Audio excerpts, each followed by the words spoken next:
A few years ago, I destroyed an entire nether fortress, took all of the blocks, put them in chests, and then moved them to my overworld where I built this from the pieces. I think it looks a lot better, but I realized recently it would look a lot better if I built a nether around it. What if I built a nether in my overworld to the same size of the Minecraft console edition nether, that is to say 256 by 256? Well, that would use hundreds of thousands of Netherrack blocks, and I'd be insane to even attempt that, let alone the insanity someone would have to watch me actually place all of those, but here you are anyway. Let's get right into it. As you can see, I'm here during a storm, so it kind of looks like the Nether already, with our low render distance, our dark skies, and our just moody atmosphere. And yes, I do have the Netherrack required. I've got 10 shulker boxes that are 100% full, and then after we've used all of the Netherrack from each of these, then I'm gonna go take some more Netherrack, and I'm gonna fill them up even more. This is a lot of Netherrack that's going to be used today, but it's an important goal in my opinion.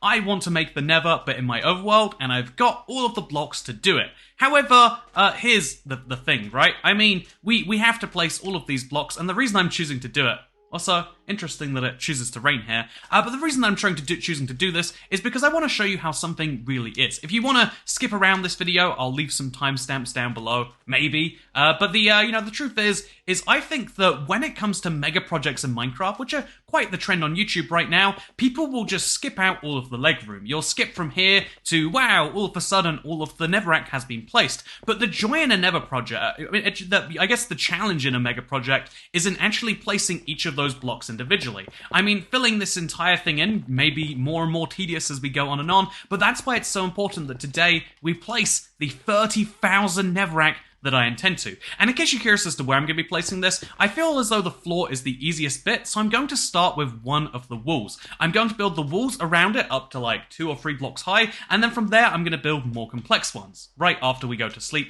Because you know what? Having the rain and having the darkness isn't actually a good thing for me placing blocks. Doing so in the daytime is what we're going to be doing for the entire video. But yeah, late game projects in Minecraft are all about this, and I want this video to be a real representation of what it is like to work on placing this many blocks in Minecraft, whether you like it or, you know, again, I think that to me, having more honesty in the world is better than having less honesty, and we'll find out if the internet agrees with that by the end of this video. But for now, let's place the walls that will make up the edge of the Nether. This is, because again, I'm using the console Nether as my reference, which is a 256 by 256 world, and so yeah, as a result, I need to have big walls that go all the way up to 128 blocks in a 256 by 256 square.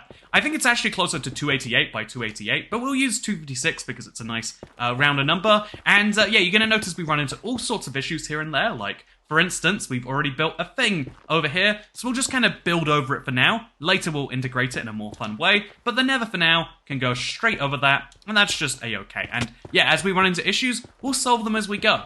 That is what a mega project is about. We've done some planning. In fact, if you want to know, here's the crazy thing. I'm placing 30,000 Netherrack blocks today. You're going to watch me place every single one of them so that you know that not only I am legit, but this entire world is legit. But also, as well as 30,000 Netherrack today, I have to place even more after that. I did the maths on a 256 by 256 by 128 box, and just to place the blocks for the floor and the ceiling, I'll just show it to you on screen, but basically, it takes almost 200,000 Netherrack.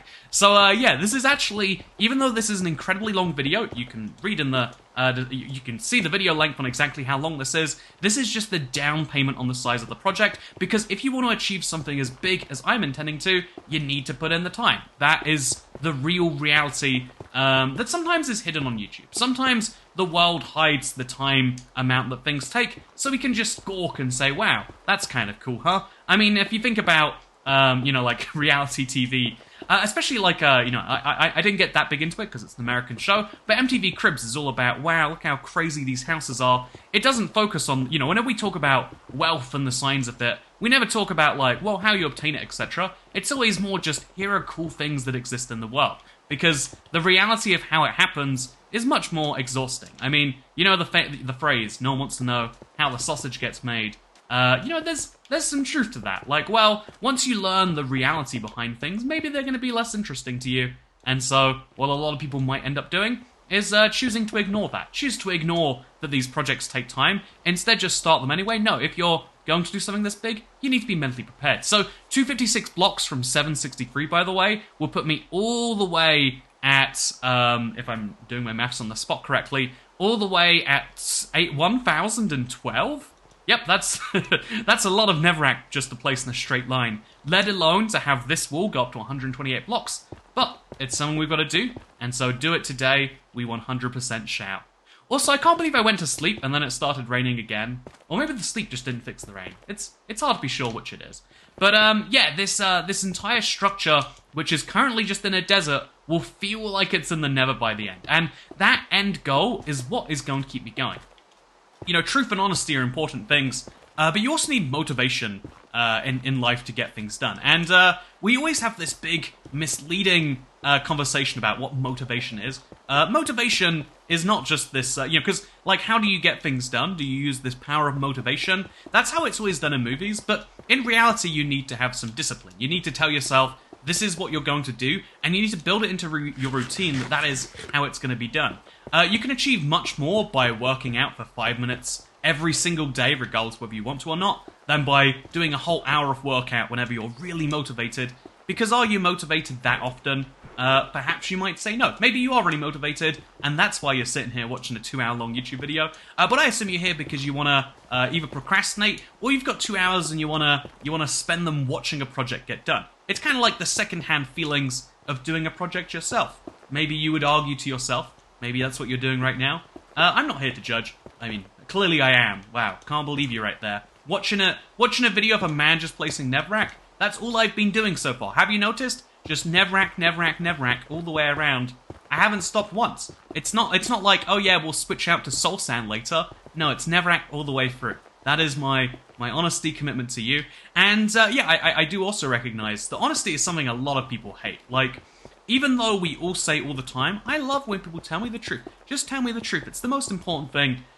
We really hate when people actually give that to us, because the truth means acknowledging. Also, a lot of this is going to be in the ocean, today I've just learned. But yeah, acknowledging the truth means acknowledging lots of really challenging things, if we're being totally honest, right? Also, I think I said I'd go out to 1012, right? I'm pretty sure it was 1012. Right over here, that seems about right. And yeah, we'll confirm that later, right after we do 256 blocks in the other direction.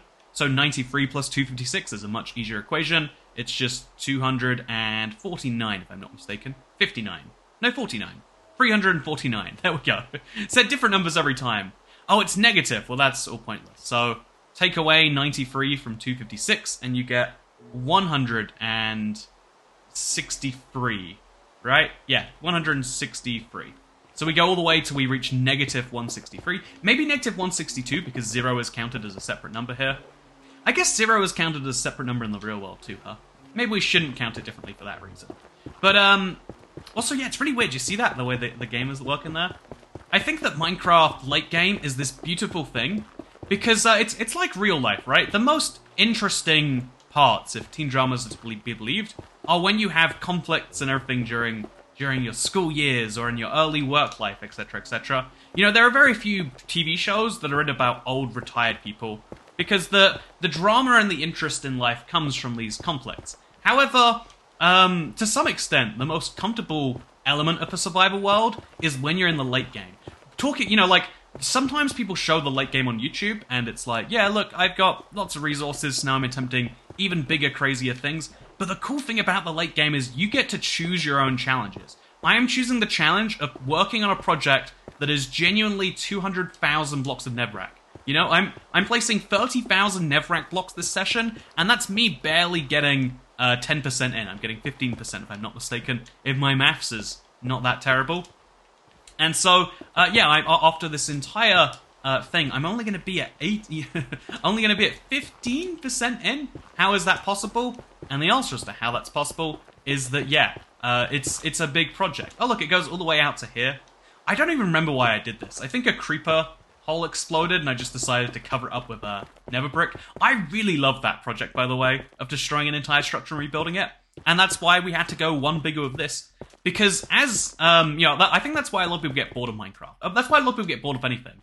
You stop challenging yourself to a level where you don't keep wanting to put these blocks in. And yeah, you should always want to. Also, we are out of blocks, so we have to go all the way back over there. You know, I'll treat myself to one firework to do precisely that, so we can look at what I've placed so far already. Even in just the first 10 minutes or so, you can see we've started to build this perimeter. It is going places. Also, I'd like to go to sleep. You know, the rain is fine, in my opinion, but it's just fine. You know, no one's ever excited about rain. And because it's not a storm, we can't actually sleep. We must endure the storm. Although I'm going to take this with me, because I'll clearly be far enough away from home by the time it is time to sleep. So yeah, we've now placed a solid 1,000 or so blocks, but 1,000 blocks every 10 minutes is not the speed we need to be hitting. We need to be upping our pace massively, which is why we'll be doing precisely that. Right off, we fill our inventory with these blocks, and grab another shulker box, and fill our inventory with that too. So yeah, there is going to be a big wall. It's going to go the whole way around this world. And first, actually, I'm just going to confirm that this wall on the left here is actually 256 blocks. So it goes from 763, 763 is a nice number, and it should go up, therefore, to 63 plus 56 is, I don't know why my brain is blanking on the spot, 119, right? So it should go back to 1,019. So we go to 1,019, we're in a good place. If it goes to a different set of coordinates, then we'll either have to, like, cave in the nether a little bit, or we can work out what we're doing after that. But 1,019 is the number I came up with this time. Let's see if it's correct. Although 50 plus 60, 3 plus 6, yeah, that all works out perfectly. Let's just place all of our blocks. Nice and easy. I really love the mega projects like this, though, because when you have this many blocks in your world, you get to shape it. You know, it's like when you're a child, you spend your whole life dreaming of being an adult, because you've got all this time in the world, but no money to really take advantage of things you want. And then you become an adult, and you have all the money in the world, but you often don't have the time that you need. Well, you don't have all the money, but you have enough money to do things, but it's time that's your limited resource now. It's like a big tragedy in that way. But in Minecraft, you have all the resources, and you still have as much time as you want to throw at Minecraft. You know, maybe you find it more fun or challenging in some places. But you still theoretically have the same amount of time. And it's yours to throw at the game, whether you want to or not. So we didn't go to 1,019, we went to 1,012. Which feels like it could be correct, but I'm pretty sure I just worked out that it's not. So we still do know that on the other end, we're going to 263, right? Or 163. So we can just place our blocks over to there on the ground, and then the rest will all work themselves out later. So we're going all the way to 163, and then from there we'll go out to 1,019 and work the rest of this out later. Because yeah, we will be covering over a lot of water, because there's no water in the Nether, as far as I know. Have you found water in the Nether? That's a big discovery. You should let someone know about that. I mean, you're lying to me by saying that, but that's okay. You know, it's these long videos. If you are hanging around for this one, thank you. Let's hang out as we do this mega project together. There's going to be a lot to it, but I like that we get to spend that time. But yeah, if you're hanging out for this this mega project, as it looks like you are, I want to talk about because a lot of people like to hang around and see like, oh yeah, I like that when you talk about things unrelated to Minecraft, you have a this view, or I like when you dive into philosophy. And I always think philosophy is a weird. Oh wait, sorry, I'm only placing one block here. I've got to make sure I don't place too many. I always think philosophy is a weird thing because once you really dive into philosophy, once you really try to explain it enough, you realize that we'll go to 164 just in case, and then we can bring it in a block. No, 163, and then we'll bring it out a block. So now we go all the way back down to where the original thing is, and this will represent our basic wall. We'll make the wall tall enough that it's clear where the boundaries are, and then from there we can start filling in the middle. There's a lot of middle to fill in, by the way. But, yeah, I hope I brought my bed with me, by the way. I did not. I left it over there somewhere. So let's remember it's over there somewhere next time I need it. Those are very good directions. Those will definitely help me out. Also, yeah, it's definitely easier just to walk backwards, even though you don't know what you're going to walk into. We need to keep... We need speed efficiency to be a thing here. We need to... we need to just walk backwards and see what we run into. If it's a mountain, it's a mountain. If it's a plains, it's a plains. We'll work it out when we get there. Anyway, so, yeah, the philosophy is a weird field because it really is just the discussion of, like, basically, two or three things over and over again in different ways, because people trying to find like true meaning in a perhaps meaningless world, you might say, but really it's just people trying to find the answer to like three interesting questions, like what is truth, what is what is life, and what is meaning, what brings people meaning. We're all trying to ask these same questions about like what is a good life, effectively, right? And there's no, this is to some extent where every single religion, every single institution that like plays a big role in your life is trying to give you the answer to. If you're going to some form of church, you're going to some form of very intense group, they're all just trying to ask and answer this same question, like, so where does the meaning come from? Why does it all matter? Does it all matter? You can make a compelling argument that it doesn't if you want to, or you can make a compelling argument that it does. It's maybe irrelevant in either case, but the truth is that the truth is we don't know what even the truth is. So how can we work out what the true meaning of doing anything is? And I feel like the obfuscation, the fact that none of those things. What is life even? Like what? I mean, we can say that you're alive. You can say that I think and therefore I am. If you're advanced enough to have these feelings of wondering what you are, you must be advanced enough to actually be alive, and therefore you're a thing. There's lots of ways you can kind of slice the way that life is, but it's actually very hard to get anything beyond that as actually solid. Also, yeah, this entire area from here to there, we're gonna be covering in Netherrack. It's gonna be fun. I actually, again, I love that you're slowly shifting the world from something that existed before to something that you want.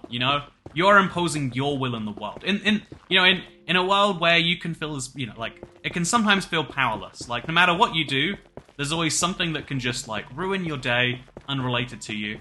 In Minecraft, you are the one that shapes the world bit by bit. It's a way of taking control of your immediate surroundings. What is not to love about Minecraft? And truly, again, that's why the late game is extra beautiful, is because you've gone to the point where you've beaten the base challenges. I don't have to worry about like a skeleton spawning and ruining my life. Even those drowns before, right? I can kill them to get their tridents if I want. But it's not like I need to kill those drowns. Those drowns down there are just a part of the environment now. I am the one that decides what challenges me. Maybe what challenges me is the warden. Maybe we should try fighting the warden. Now all the patches have finally come out. We should try fighting the warden in legit survival. See how we do against him. Try fighting the wither, a half dozen times in a row. Like if you want to pick, you pick your own battles. And my battle today is this. This is the battle I'm looking forward to going into. And this amount of block placing, which is slightly in an incorrect place because I know the wall is somewhere different, is still very satisfying. So let's actually bring this to the left a little bit, because I know it must go all the way over there. Actually, this is all just irrelevant blocks for now. I just made a lovely pathway, and I like it. I'm gonna stick to it anyway. It's all blocks that I need to place eventually. If you get sidetracked from your own quest to make another quest, so what? I often have this issue of like being sidetracked. I don't know if you've ever noticed, but I'll be working on something, and then I'll get working on something else. And I think the truth is that, to dive into being honest and all that stuff, sometimes Minecraft is really good for giving me help with that. Like, having just the real world, you don't have a single goal. We can say you do all you want, like, oh yeah, my goal is to have kids, my goal is to have a career, my goal is to, to live a good life. But any goal you can come up with that is actually meaningful is really, really complicated in the real world. Like, even if it's just, I want to earn a lot of money, it's like, okay, there are lots of ways you can trade your time for money really, really easily. But most of the ways that you're going to be getting a lot of money are when you start to trade your skills for money, when you start to build a business. But to do that, you need to not earn money for some amount of time, or be very, very, very talented at what you're doing. But most likely, you need to not earn money for some amount of time while you learn the skills that are going to be required for that. Which most people, if we're leveling with ourselves, might find harder to swallow than just saying, yeah, you just do this. In the same way, it's like if there was a bank account that gave you a higher interest rate, but it cost $100 to open, would you open that one? It's like, well, you're gonna make more money in the long run but something just feels wrong about paying for that right, you know? This is the industry of making money, not paying money. It's why a lot of business owners, like, have issues, is like, I'm going to give away a free sandwich, and it's like, yeah, a free sandwich encourages someone to come back to your sandwich shop, and then, you know, now they'll stop, they might become a regular customer and spend a lot more than one free sandwich. It's a really good financial decision. Also, we're going to just go slightly to the left here around the farm. That's totally fine. Later on, we're going to add a ton of blocks, like going inwards and outwards and all that sort of stuff. We could sort that now, actually. I guess we might as well. So over here, we'll go outwards, and then over here, we'll go inwards, and then over here, we'll do like that, and then we'll get right back into the fray. Yeah, there we go. This is wonderful. So yeah, every single block covered in Netherrack. We've made a nice dent so far, I would say, but there's still just so many more blocks to place. 1,000 in you know, we've gone for a full shulker box now in our first 20 minutes, but it's still, you know, that's building up for a pace of what? That we've got to go through 18 shulker boxes, I think it is. So that's putting us on for a pace of 6 hours. We need to improve that massively, and we certainly will once we have to stop thinking as much. But for now, second shulker box, let's go. Fill up that inventory, drop those rotten fleshes, maybe even just actually grab a whole shulker box to take with me. I love this display that I have over here, but I think bringing a shulker box to the place where it's needed might do some more good. Might bring a bit more value to this. And yeah, let's now get back to this. Oh, and I'm trapped in here. Is there an easy way out? I will jump over here and we're good. Okay, so yeah, we'll have some blocks over there too. Just make sure that we're keeping the thing consistent. It'll make the wall harder to build in a minute, but it's worth it for the now time. Making a slightly better thing here and there. Anyway, so like I was saying, the funny thing about Minecraft in particular is that it allows you to actually be in control in a way that real life doesn't. It's filled... Your life is going to be filled with goals that are immensely, you know, complicated. Like, even, you know, just like, okay, I want to make a lot of money, so I'll become a lawyer. So you go to school to be a lawyer, and the things that it seems like are important to becoming a good lawyer, like, oh yeah, you just gotta... What you do is you know, you go to law school, and then you get the best law degree possible, but it's like, actually, at some point it matters more about, like, okay, the law firms that you're making these connections with. You need to make sure they think you're real good so that they consider hiring you after all of that's done. And then, you know, at some point it's like, oh yeah, it's not actually just about the law firms anymore. It's about getting clients. Clients want you know, people who are going to hire a lawyer are going to want a particular face. They're not going to want just, you know, a generic lawyer from a firm. And so you need to be really, really good, ideally, at, you know, convincing people that you are a worthwhile lawyer. You have to have a personal bank book, you know, like a personal collection of clients who like you and go, yeah, I want that lawyer. And then you have to dump in all of the hours and then blah, blah, blah, blah. Like, all of those steps, it's not clear what you should be doing next, because you've still got to do the previous thing. You've still got to be learning the law to be a lawyer, but you've still got to be impressing your firm while also still trying to impress clients, and it's like, yeah, that's hard, right? Life is filled with these super complex goals, and something about Minecraft is wonderful because you make them entirely within your reach. Even though this was a super complicated project, so first of all, I had to mine all of the Netherrack, right? I mean, think about that. How much Netherrack I've mined so far. I'm currently in like 50,000 Netherrack plus the 17,000 Netherrack I already had. So I had to mine a ton of Netherrack. Like, seriously, we're talking an insane amount. Then I had to work out exactly how much I needed. So we did a little bit of maths. Then I had to work out how I was going to place it. So there's a lot of places in this world where that question is actually relatively tricky to answer. Because, for instance, I mean, right here in the water, do I place it at sea level, or do I place it below sea level and place some sponges? For instance, below the structure, do I place it at structure level or below? Do I destroy some of this terrain? Like, it's really, really flat over here, so should I just make my own terrain on top? Or should I just place the Netherrack where I place the Netherrack? Like, I kind of get to decide on each of these, but it's important. If I want to have a successful project, I've got to decide well, right? And, okay, my bed is all the way over there somewhere. So let's place Netherrack blocks as we run backwards towards it. Actually, you know, making these decisions, it's hard. It's a thing to do. but it's within, you know, I can just not make them if I want. I can work out whether I'm going to build structures here as I go, or I can just not work it out, because ultimately it'll still be my dream project if we do it.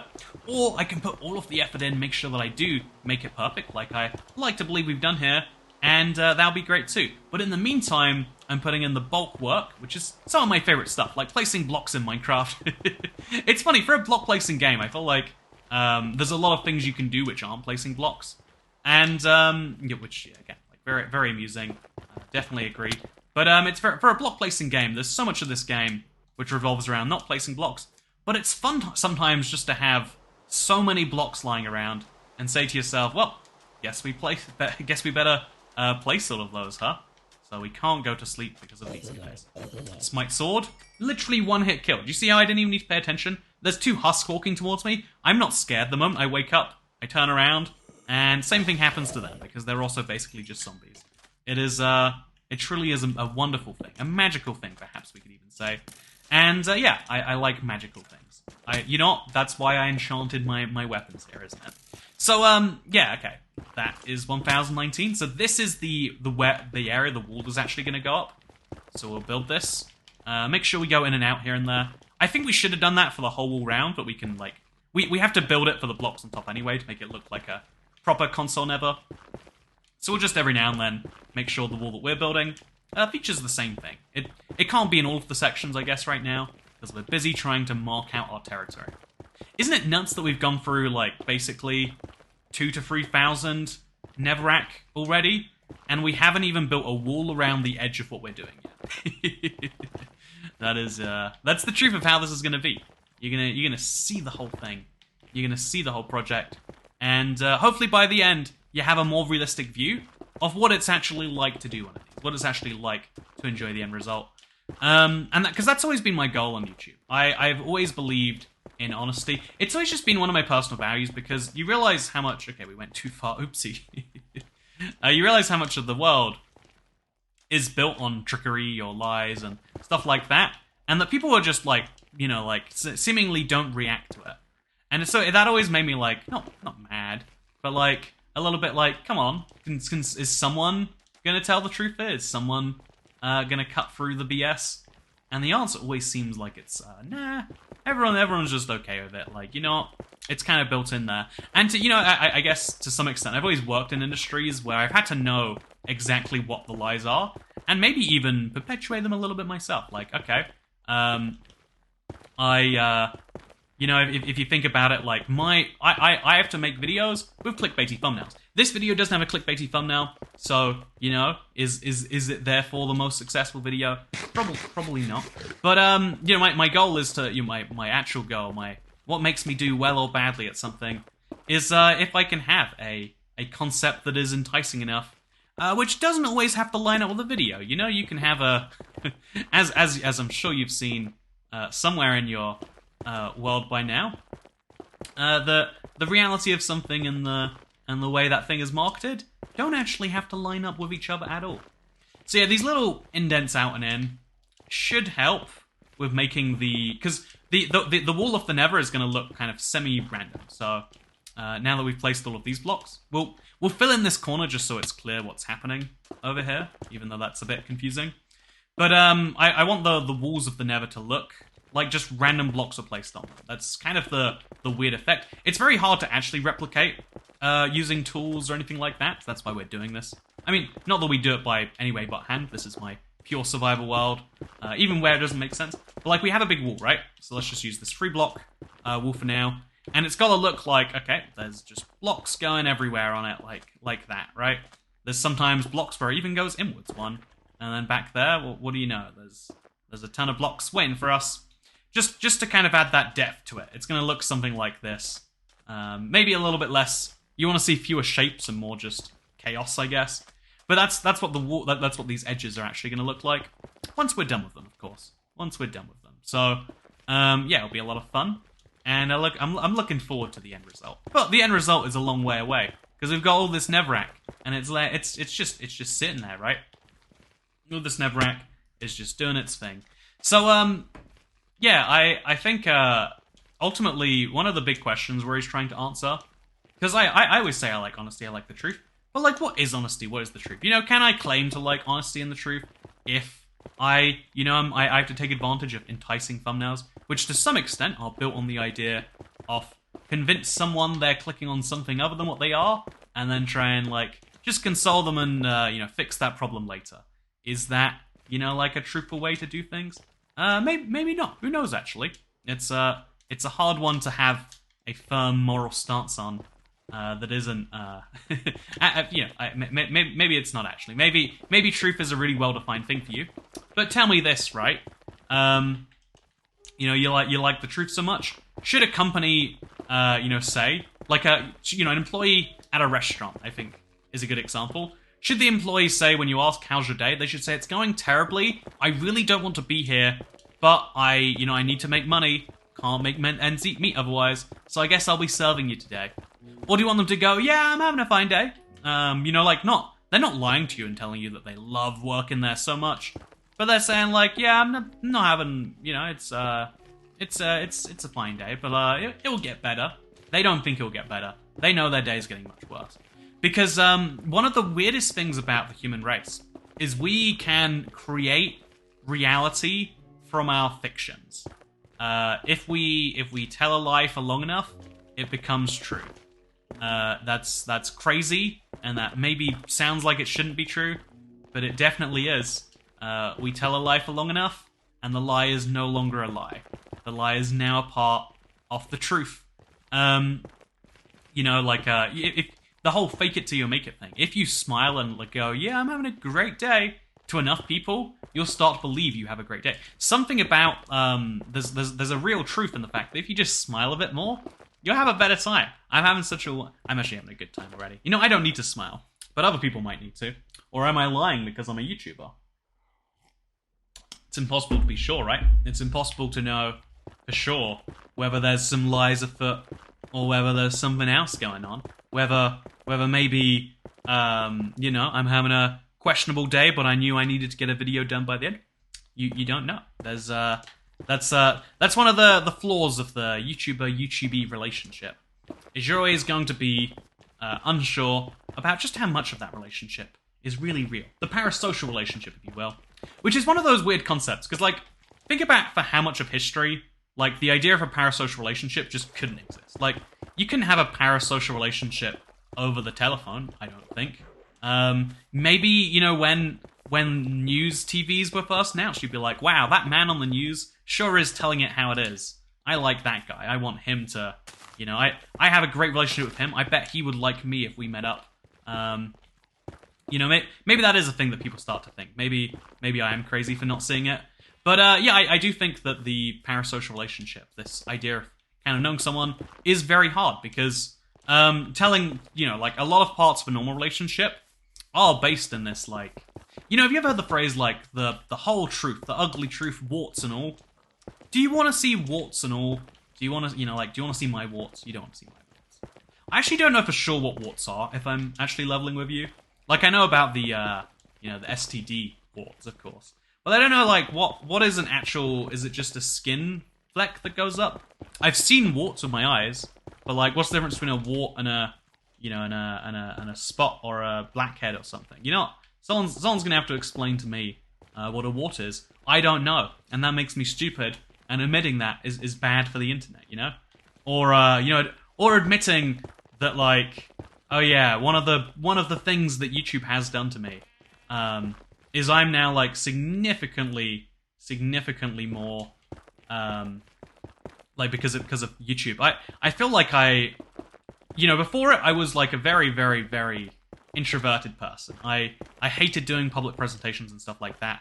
After YouTube, I have to admit, and like now social media, I'm like, yeah, those likes, give me those likes. I'm like, something about also third sugar box. Let's get into it. Something about being on YouTube and social media. Now, when I post something on Twitter even or Instagram, I'm excited for the number of likes, the number of people who are validate. That's not like a part of my personality. That's something that came from this. There are some, like if we're talking about the real truth, this survival world. Whenever I'm working on something, in the back of my mind, I'm like, okay, how will that fit into a YouTube video? You know, like I was going to place these Netherrack just for myself, and then I thought, why would I do that when I have a Minecraft channel where people might like to see it? You know, if you think about it, that this very video's existence is me saying I want to monetize my passion. When really, could my passion not just exist for my passion's sake? It could. It probably would in any other you know, setting, but not in this one apparently, right? Not in this one. In this one, I decided to remove that. Also, yeah, I'm gonna just flatten out this whole ocean, make a big Netherrack square, just because I think that'll be a nice, enjoyable little bit. Like, we get to walk in big, long strides on the side. We get to see big salmon, the best part of Bedrock. It's gonna be wonderful. Or am I saying that because I'm lazy and I need to get through a lot of Netherrack, and this is the way to cut down my placing of 30,000 blocks of it? We won't know for sure until the end. But no, that is what, to some extent, that is it. I'm thinking this back, okay.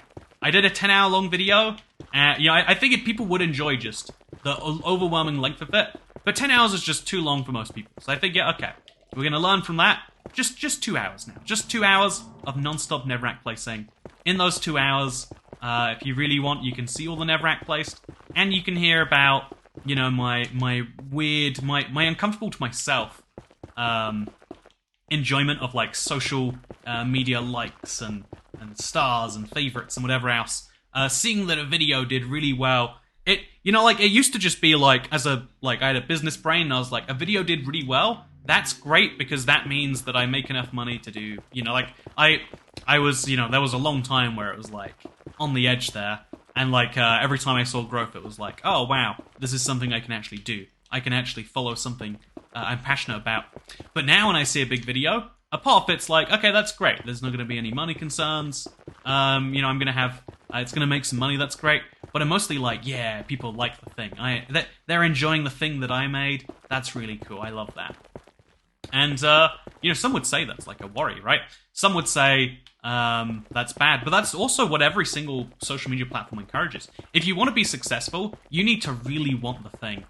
And, you know, maybe even to some extent that's not a bad thing. Maybe to some extent that's a feeling I should be having, right?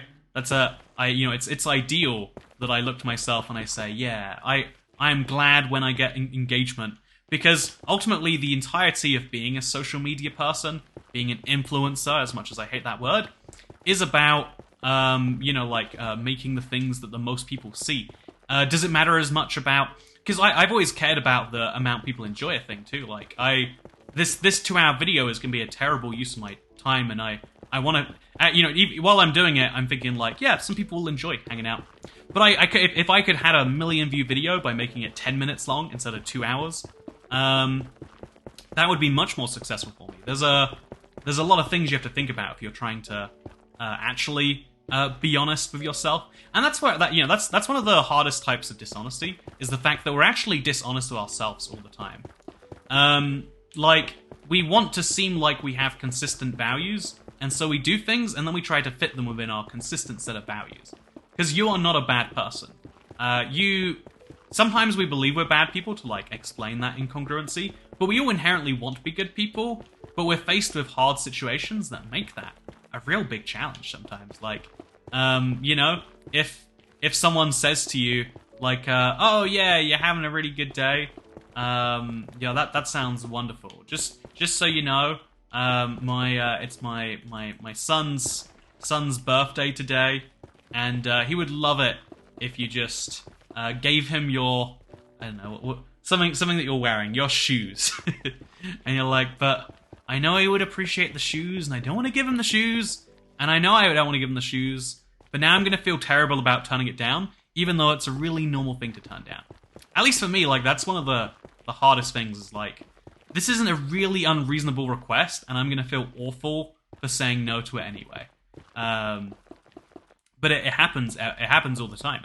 A lot of people make their whole thing about making unreasonable requests of people, and then if it doesn't work, you can just make an unreasonable request of the next person. But it makes that big imprint on the person who's like, I wish I hadn't said no. And yeah, maybe that's a human struggle. Maybe that's a overall thing we have in life. Or maybe that's not. Who knows for sure. Also, yeah, having the Netherrack wall, I think it needs to go a few blocks higher before we can place these blocks comfortably. I think we need to be able to look at this and say, yeah, this is comfortably the Nether. So I think I'll make that wall that we're going to be looking at for some time. At least 5. I want to make it a consistent height, you know? I think that'd be good. Have a consistent height across the entire wall. And then we'll work out everything else later. That's how you can do everything in life. Do the hard bits now, work everything else out later. So yeah, I worked out that this would take 2 hours when I did the calculations, because I figured, like, okay, how many blocks can you place per second? Like, probably 4, right? It's probably a lot more like 2. Like, 1, 2... Yeah, it's more like 2 or 3 blocks per second. So, 1, 2, 3, 4, 5, 6, 7, 8, 9. So in 9 seconds, I can just about place 36 blocks. If I really push myself. That's 240 blocks a minute if I'm pushing myself the entire time. And so that means 240 times 60, if I'm not mistaken, is... It's close to 15,000. It's like 14,400. And so I think to myself, like, yeah, 14,400 blocks a minute. But, like, I forgot that there is times where I'm not placing 4 blocks a second, and that's really going to eat into this.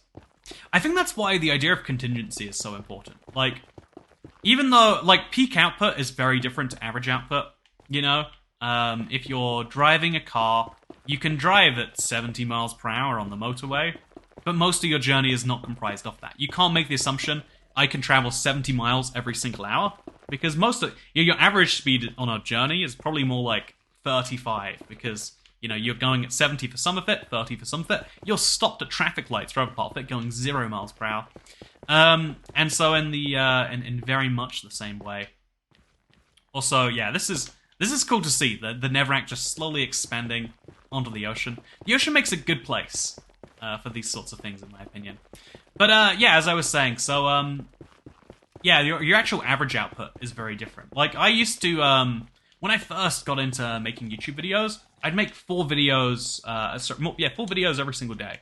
And then that meant I'd upload 2 videos every single day, and that meant, like, wow, I can basically take half of the days off.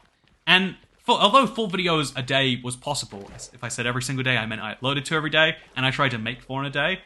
Actually making 4 full videos, that was me editing and rendering and doing the uploading, etc., it's actually a lot harder than it sounds. You know, who would have guessed, but turns out making a video is not just oh yeah, you just hit the make video button sort of process. There's a lot more going on there, huh?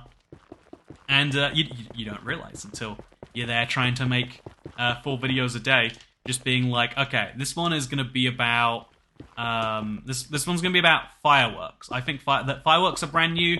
People would love to hear these facts about them. Spend like an hour goofing off of them, like record the... Yeah, there was a lot of steps to it. And, but like, you know, the end result, I guess we're going to start placing blocks here and there, just like inwards a bit. But yeah, so you know, that's what I used to do. And I used to think, like, yeah, 4 videos every single day. But 4 videos every day imply, you know, they need to be short videos, one where you can just say, okay, here's some facts about fireworks, can spend an hour putting it together, then can spend, like, a half hour editing it, and then, you know, can work on the next one. And then if you put 8 hours or 9 hours into a day, plus, you know, a couple hours to edit, render, etc., then you can just about do that. But the long-term realization is you can't do that without sacrificing basically everything else you do in a day. Also, to some extent, quality. One of the, you know, Minecraft Let's Plays used to be literally what you're seeing right now. It would just be, here is a thing I'm doing, come watch me do it every single step of the way. And I always actually liked Let's Plays when they followed this format of just like, yeah, here's what I'm up to right now. Would you like to come watch it?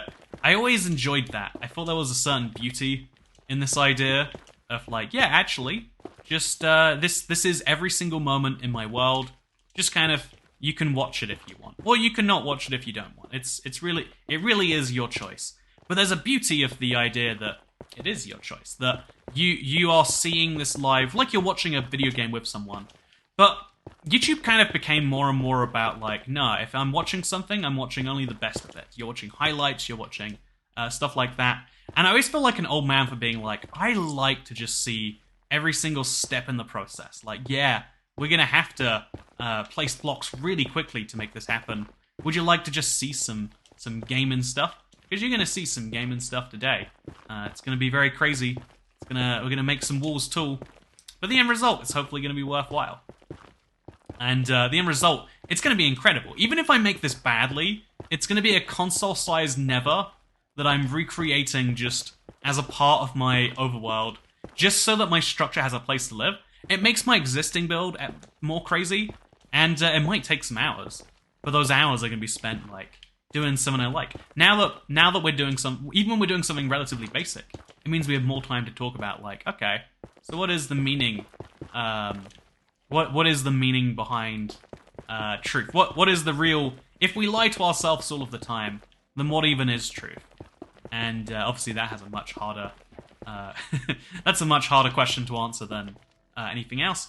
But, you know, to me, the answer to it, the answer to the near impossible question of what is truth, is truth is something we all kind of find in our own ways. Like, truth should not be subjective, but it kind of is. That is why conspiracy theories can exist and can work, is because these people see the truth that everyone else sees, and then they pick a truth that is more comforting to them. Like, a lot of people don't know this, but the reason, like, conspiracy theories aren't, you know, like, it might seem like they're terrifying worlds to live in, where it's like, there is some all-powerful Illuminati government or something that controls how we think and eat and breathe, etc. It's super, super terrifying to actually look into.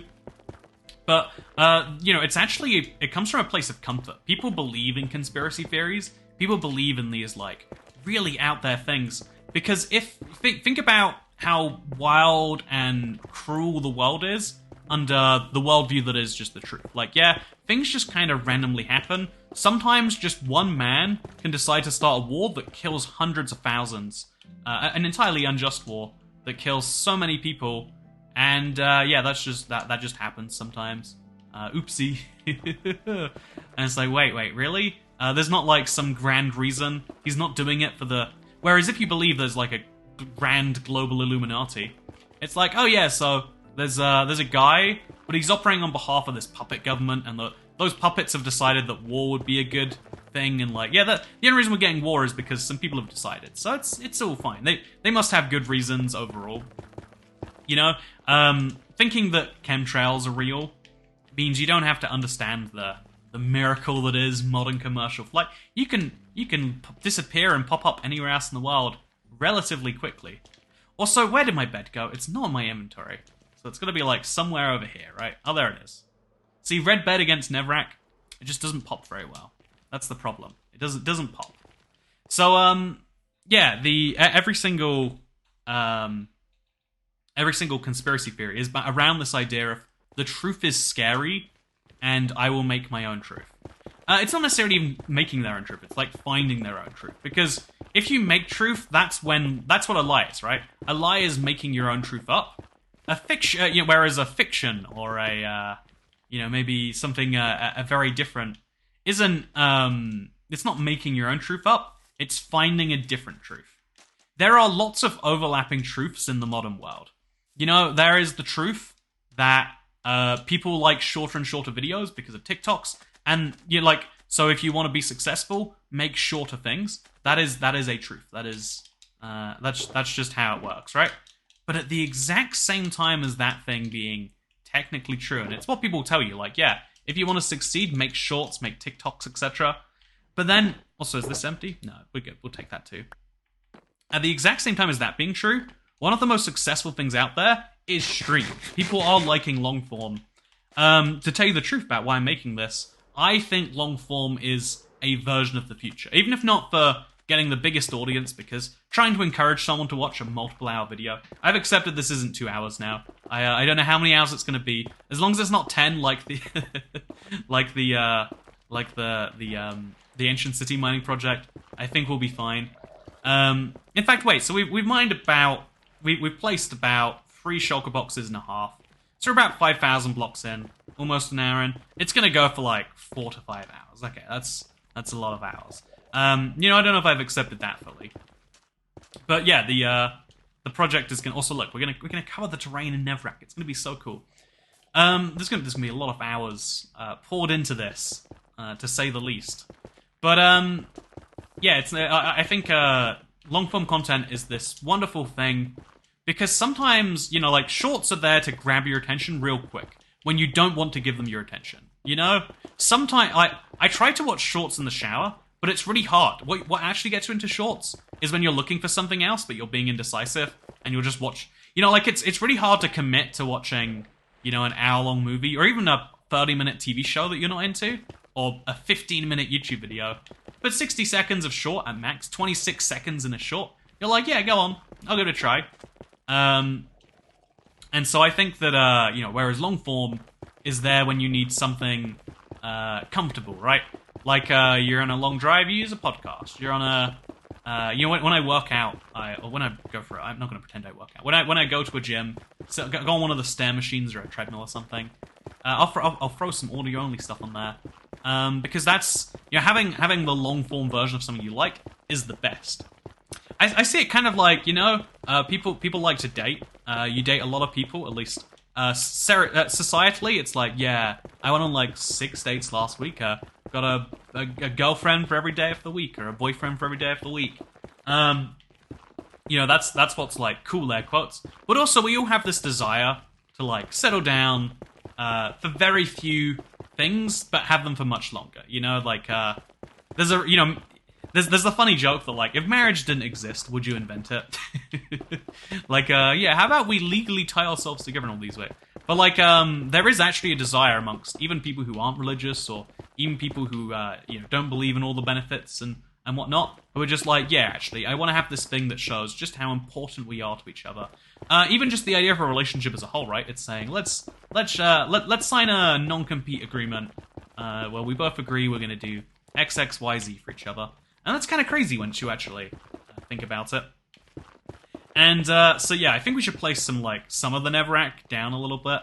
Make like a little, you know, you get me? Like, place some blocks down in a little area. I don't think we want to have nether water floating around.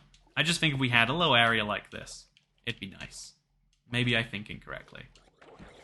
So yeah, we can always expand that later. We'll work out the exact details after we've squared it off, of course. So just go around here, and then go over here, until we connect. And yeah, later we'll like, I don't know, we'll make that look more interesting. For now, though, right back to placing Netherrack. Wow, you clicked on a stream? Cool, clicked on a video. This isn't a stream. It looks like it could be a live stream. Honestly, it might be a better live stream. Have all the messages come up. You know what? Let's make it a live stream. So, wow, I just got a tip from GuardDog65, who says, wow, love your, Love the stream so far, but I don't like that you started a fort earlier and you didn't come back to it. And yeah, that's something I do all the time, huh? That's one of my big flaws. You got me there, but thank you. Thank you for watching this. Thank you for taking the time out of your day, for doing the internet equivalent of forming an exclusive relationship with me, you know, getting internet married to me. You know, subscribing is a very big deal. Like, there's a reason why, basically, with very few exceptions, there are fewer subscribers to go around now, right? You can get the same number of views and get way fewer subscribers. Like, channels that were just as successful now as, you know, they were just as successful. They're just as successful as places were before.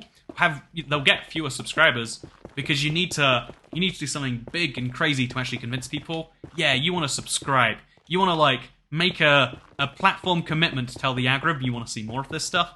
So to everyone who has subscribed, wow, thank you. That's a big commitment you made to me. I want to make that commitment right back to you. I want to tell you that, you know, I do have, I've always had this, like, every single year I've been doing YouTube, I've been prepared for it to be my last year. I'm a very, you know, like, I'm a prepare for the best, you know, hope for the best, but plan for the worst type of person, as maybe I think everyone should be. But, you know, that's very much the type of person that I am. And so, when it comes to this sort of thing, when it comes to like YouTube, which is the most unstable career ever, I always am in this situation where it's like, I want to do this thing, but all of the metrics are telling me this, and I'm like always stubborn. I'm like, no, you know, I know we could be more successful if we pivoted to like 7-minute long videos that are super tightly cut. But I like that the Let's Play. This is a Let's Play, by the way, vaguely. But hello, I'm BXToyCat, and welcome back to the Update Adventures Let's Play. Today, I'm placing some Netherrack. I've placed about 6,000 so far, I want to say, and I'm going to be placing a ton more. You see all these water blocks? they're going to become Netherrack blocks. It's going to be weird because a bunch of, what are they called? Drowns are going to spawn below it. But that's a problem I'll deal with as it comes up, I guess. I wonder what the most efficient way to place a ton of blocks over an area like this is. Because I like to go back and forth between lots of them. A lot of people take offense at this, like, Toycat, why do you place blocks in a seemingly random way? Is it better to do 3, maybe? Yeah, I think we can do 3 in a much more efficient way. You know, let's do the maths right now, actually. Let's do the, let's feel it out. I think the easiest, mentally speaking, is to just do long rows on our side. Maybe have a speed potion on at the same time. But I think you definitely get more blocks placed like this, because you can, you know, you can take an advantage of the edges of the blocks here. And so getting more blocks placed seems like it's a big win. Also, yeah, we have to have some blocks coming out here just to make it look more natural. So there we go. That seems about right to me. Now we'll place up to the edge here. All the rest of this is going to be covered in something or other. And now let's get back to doing the sideways method, so we can talk about the fact that ultimately, efficiency only matters as much as you enjoy efficiency. Okay, so this is now my 4th shulker box, maybe? This one has some never quartz in, but that's okay. We'll just leave that be. Make sure we fill that up later or something. Or we could place some never... Honestly, we probably should be placing some never quartz, right? Yeah, I mean, without never quartz, the whole place looks a bit... Let's place our never quartz. I know this is a super valuable ore, so I want to make the most of it. That's definitely making the most of it. I know it's a super valuable ore. But I do want to make sure I include some here and there. So, yeah, just over here.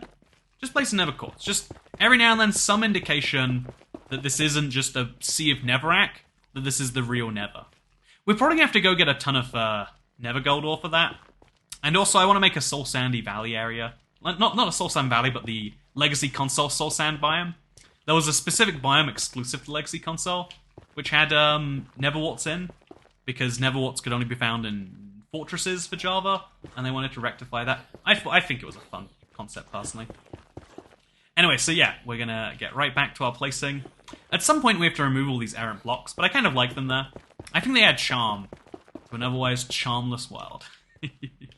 Maybe you disagree, but that's okay if you disagree. We can always disagree all of the time. What makes us human is the fact that we come back together and we agree on what we agree on. Or do we? You know, do we agree that the Earth is curved? I mean, a lot of people seem to. A lot of people have opposite views, it sounds like. Do we agree that, you know, do we agree that death is bad? I mean, that should be the one thing all humans can come together on. But also, it's like, well, we also all have... A lot of people do have different beliefs about, like, well, death seems like it's the worst thing. Because, you know, as a living species, if we can define life for a minute, the way we usually define life is like, there's 2 goals in life. One is to survive, and one is to reproduce. Which is effectively, if you really think about it, another version of surviving. It's just that organisms can only live so long, and so rather than surviving as themselves, they survive as like a new version of themselves, right? That's the human condition. You have to survive and you have to reproduce. And so, in a way, like when you die, that's you failing at one of your big goals. You were meant to survive. If you know, even worse, if you died without reproducing, because if you've reproduced, you can at least argue that your genes are out there in the world. It's kind of like you. You know, in a way, I am kind of like my parents and my grandparents, and you know, every single person that took part. You know, everyone, even if not directly taking part in birthing me or my genes and my DNA, every single person who influenced me is a part of who I am. This you see this with movies and stuff. Like every single famous like director has like an inspiration that was basically exactly them. It's like, oh yeah, even though Black Mirror is really good, it was inspired by the American one. I always forget the name of. It's black and white. It's that old. People see something they like and they do it better. You know, hopefully you're a better version of your parents. Your parents, think about all the things you hate about them that you're going to do better. You know, but to some extent, even in spite of that, you choosing to look at them and say, I can do better than this, is effectively, is effectively them doing better because they made you. You know, I think that's why if you ever like know someone who's like had a child, they're so proud of all their child's accomplishments. It's like here is a thing basically I did. You know, we can sell that as love all we like, oh yeah, it's like the realist form of love is when you love someone so much that their accomplishments kind of feel like yours. Or we could argue it's like, actually, if you just invest enough in a person, you get happy when they have their thing. And yeah, so the thing that I'm happy having is, I guess, being alive. And you know, are you proud of me for being alive? You should be. You know, I feel like there's so many moments in my life where I can be like, yeah, I could see how that would lead to a death. If you don't have those moments in your life, are you really living? The answer is yes. You're not living when you almost die. Or you are still living when you almost die. But you're mostly living when you're not dead, is the key point. And so yeah, is death a tragedy? I mean, it depends on whether you believe in that basic biological instinct, or whether you believe a fiction that says that actually after, you know, death is actually just when your body dies, your spirit gets to go to a wonderful place that's so much better than here. Or, also it's so weird, like the water gets lighter when there's Netherrack around it. Do you see that? It's this color, and then it's like, am I crazy? I think I'm going crazy. I'm just seeing the Netherrack through the water or something like that. That's probably what's happening here. Let's not even think about it. Anyway, speaking of things we're not thinking about, I mean, we're not meant to think about them, but let's do it anyway. Let's go for the forbidden fruit. So yeah, oh, by the way, do you see all the blocks we've placed so far in this hour of progress? Which is, it's pretty nice in my opinion. I like what we're seeing. We have to place all the way over to the other corner over there exactly this. It needs to look like it is a nether. And so there's a lot of blocks that need to be placed down for that. But it's okay. I mean, it's totally cool. All these extra Netherrack blocks will also come back to me. It'll be fine. It'll be wonderful. Actually, let's get the rest of this up. At some point soon, we'll go and we'll replenish our Netherrack, I think. You know, good news is I've been working on a very big tunnel. And that very big tunnel is providing me with a lot of Netherrack. But yeah, so, what is the meaning behind, you know, is death the beginning or the end? Or is death just a natural part that, like, if you can't avoid it, why be sad about it? Why be, you know, like, it's a question a lot of people have to confront whenever, like, a celebrity or something dies. Is like, oh, yeah, mortality is something that affects me too, huh? And it really is. I mean, we really are all mortal beings. And some of us are okay with that, and some of us have issues with that. And how you choose to deal with it is the big question that makes it so hard to decide. Is death a bad thing? Depends on what truth you're going with. And if we can't even decide that that is a bad thing, then how can we do anything else? I mean, we have to make decisions regarding, like, basically life and death all the time. So, for instance, you know, the speed limit example I mentioned, like, allowing people to go faster without making any improvements to road safety would get everyone to their destination 10% quicker. If speeds went up 10%, everyone gets to their destination 10% quicker, but now 100 more people die. 0.01%, let's say. And it's like, wow, that's a hard one. I mean, if you don't see death as being a bad thing, if you see it as being an inherently good thing, it's like, yeah, those people should die, and to some extent we all need to have the attitude of like, okay, you know, death is the worst thing, but you know, should we be protecting other people from it all the time in every way? Should we be inconveniencing ourselves for that? I have this, this is the most selfish thing in the world, but I want to talk about this. In the UK, we have this, this scheme that every bank has signed up to, where if you transfer money to a fraudulent, you know, if you're the victim of fraud, the bank will voluntarily refund you. So as long as you didn't, like, give them your PIN number or, you know, stuff like that, if you're the victim of fraud, you get your money back, which is super, super nice, right? That is, you know, like, losing, I cannot imagine what it'd be like to lose all of your life savings. So that is a really great scheme by itself. But let me tell you about the unintended consequence of it. Because, as a result of so many people basically not having the, like, correct education on when not to send money. Like, it's crazy. If someone, you know, sending a bank transfer to someone, especially, is basically, it's irreversible. You're sending the money, you will never get it back. You should only do it with, like, you know, friends or, like, businesses that are very, very, very stable. And even then with businesses, you should try and pay them a different way. So, you know, people will have a message being like, you must send this money now because we are the IRS. Send it to our bank account, which is, you know, like Raj, you know, Delina. And it's like, wow, that must be the IRS's, you know, the HMRC's name. They send the money, and it's like now the bank has to but when the bank refunds you the money, think about it, right? When the bank gives you back the money, they're basically giving that money to the fraudster. They can try and get it back from them, but they probably withdraw it from the account real quick. So they are basically funding you to give money to people scamming. And so there's this huge scam industry out there because they're getting paid to do it. And there's basically no massive incentive. I mean, there's the incentive to, not do it because, I don't want to go through the effort of getting the money back. But it means that, now, every single bank is are the people doing that education. And so I get fraud alerts for all sorts of things all the time. Every single time I log into my bank, I have to acknowledge, don't give money to people you don't know. Every time I want to send a payment, they want to verify it's my face, and then they give me a little thing stop. Did you get these details from someone claiming to be blank, blank, blank? Really confirm that they're correct. And so, everyone is now burdened because of the, what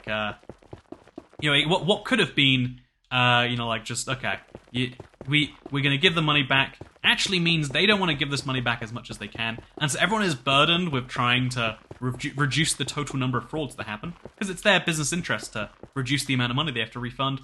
And so, everything is more cumbersome, It's me giving up 3 seconds of my day every day to help people who are the victims of fraud. But in another way of thinking, it's people who are the victims of fraud not putting the effort in to work out what is fraudulent and what's not. Every time I send money, I triple confirm how the payment method works, how, whether I will, what my protections are, etc. People who don't go through that effort make me then also have to, go through the 3 seconds of confirming, no, this is not how fraud works. Maybe it's a good thing overall for society, but I'm annoyed anyway. It's kind of I know this is the most minor complaint in the world. It's wait, they're telling me that I can't throw my trash in the street because rats will get there, and the rats, start to attract flies, and the flies give people Black Death and kill them. I just want to throw my trash on the floor. I know it sounds a bit like that, but yeah, and this is the most, you shouldn't even be complaining about it. But I want to anyway, because you know what? But maybe, if everyone else did the same amount of education, it feels like, I don't know, driving. There's this, you have to go through so many checks to get this license, right? You have to learn to drive, you have to pass a test and then pass another test, etc., etc., etc. But in effect, that's making this huge cost. And so many people come out of that not being good drivers. You know how the biggest proof that French lessons don't work in schools, it's mandatory in the UK, also more Big Salmon, to learn French. You can tell that it doesn't work though, because what percent of the UK population speaks any amount of French? I had to learn French conversationally, on paper at least, but I can tell you bonjour, bonsoir. I can't speak any French, despite having spent 2 years of my life on it.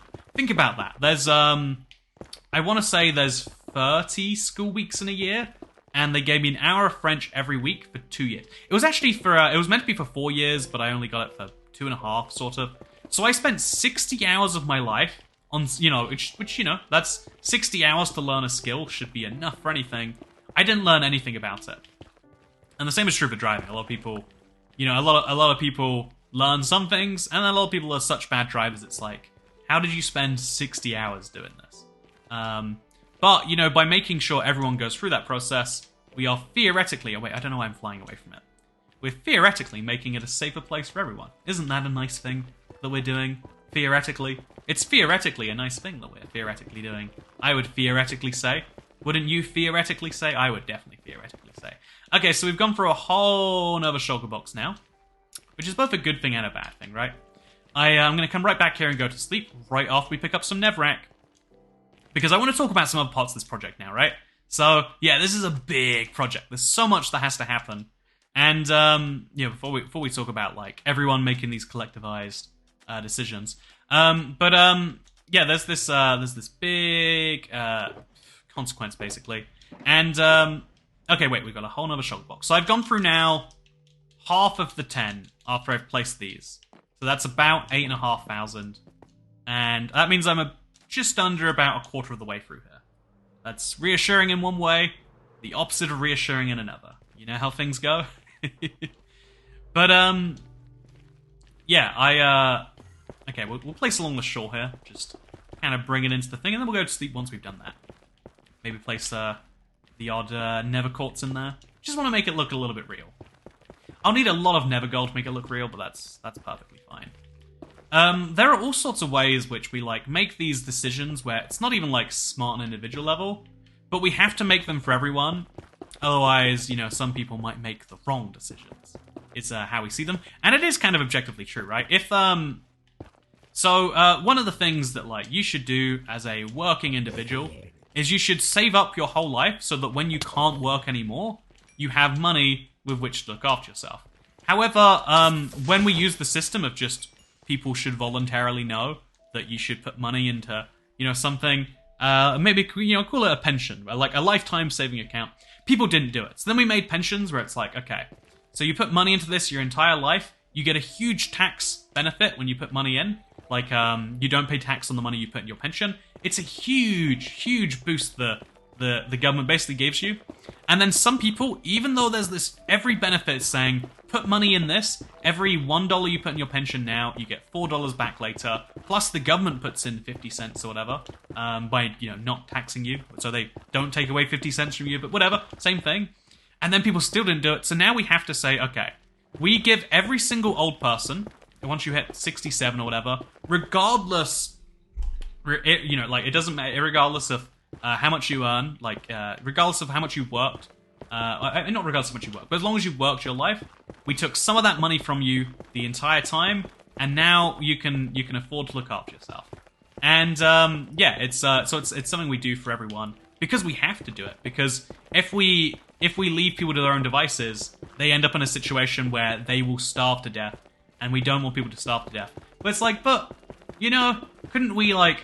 Would it be better if we like really encourage people? You know, there's this fun thing of like carrot or stick I've discussed before.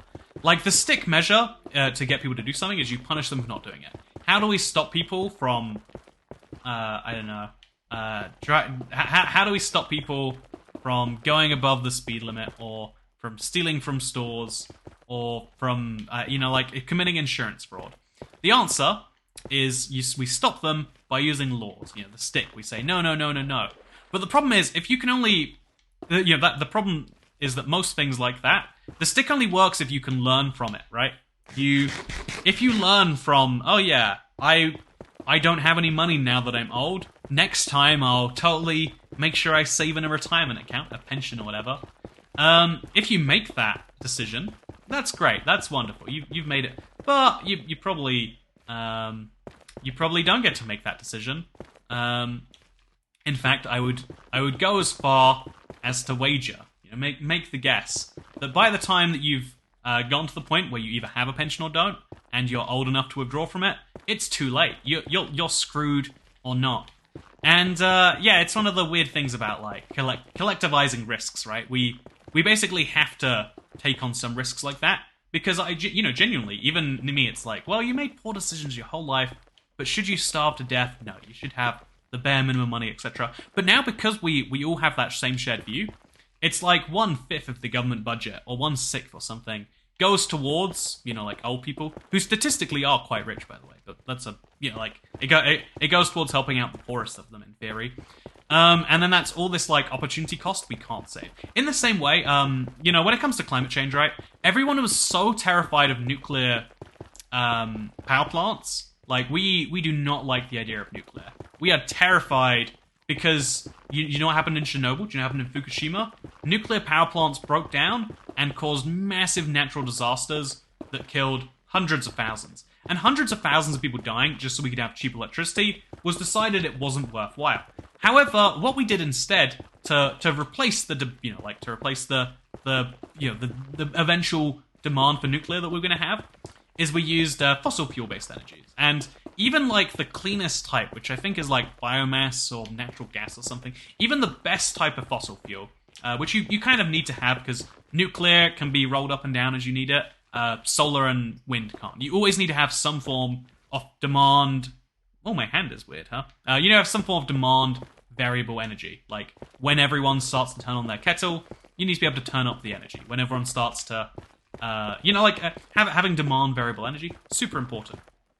And so, the problem is we got this huge fear of nuclear energy, which killed hundreds of thousands. And so we installed a bunch of coal plants and natural gas plants. And the thing is, even like working in those plants is not safe. Tens of thousands of people have died by doing something dangerous. Because, you know, think about it. It's a power plant. It's it's not a safe place to be.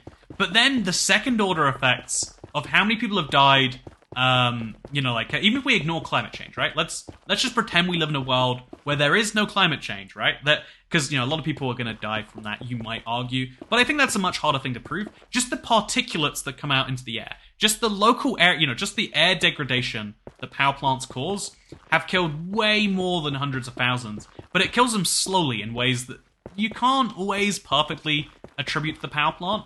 Like, if you have lung cancer, was that you smoking, or was that the fact that you live near a coal plant? If you, you know, like if you're, you know, if a child has asthma, is that down to the power plant, or is that down to bad genes? There's like a weird hybrid of both. Like, we're all predisposed to some things, and we're all predisposed against some things. It's very, it's one of the challenges that you run into when trying to describe the actual cause for anything. Also, yeah, we gotta work on this side. I want to have like a proper Netherrack corner. You know, it'll be one of the fun parts of the completion of this, in my opinion. Is just being able to look at the entire thing and seeing pure Netherrack everywhere.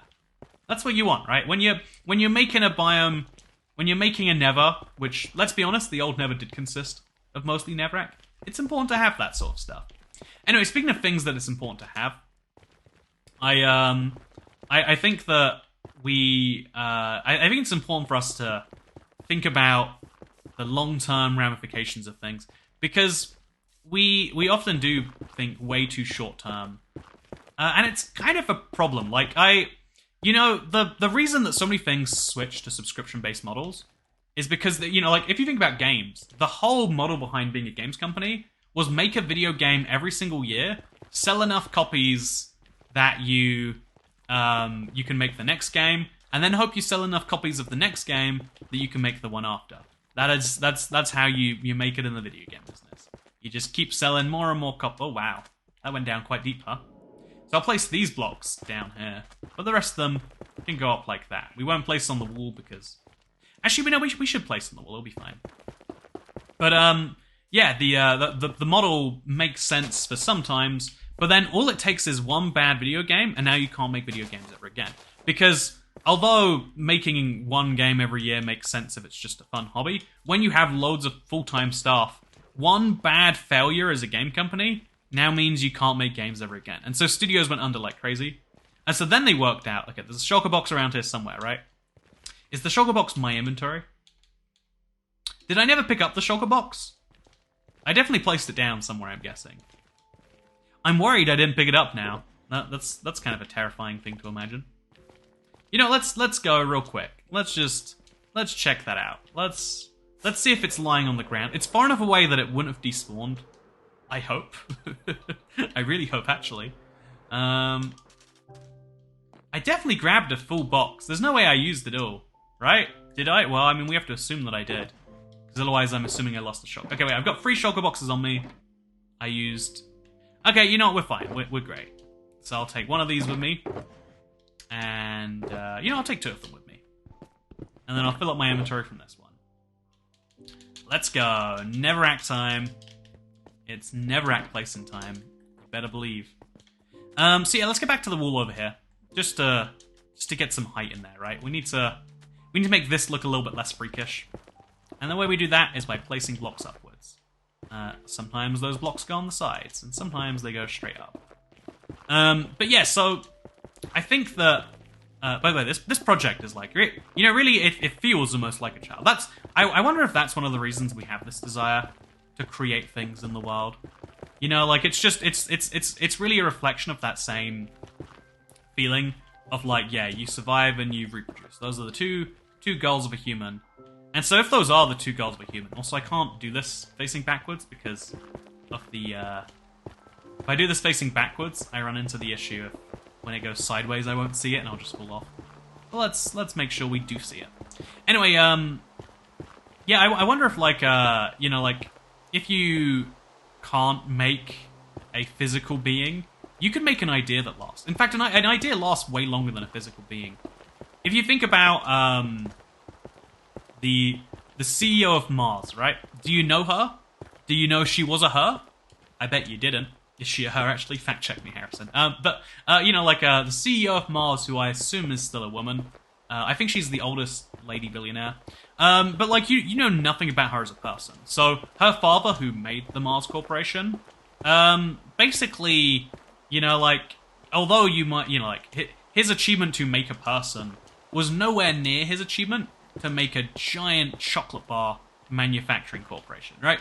The much more impressive thing that he did in his lifetime, you know, creating the heiress, her, or creating the chocolate bar foundation, was the chocolate bar foundation. Am I allowed to say that? Is that, like, rude to this? You know, if CEO of Mars, if you're watching this, I'm sorry. But if you are the CEO of Mars, I'd appreciate a subscription. Because here's the deal.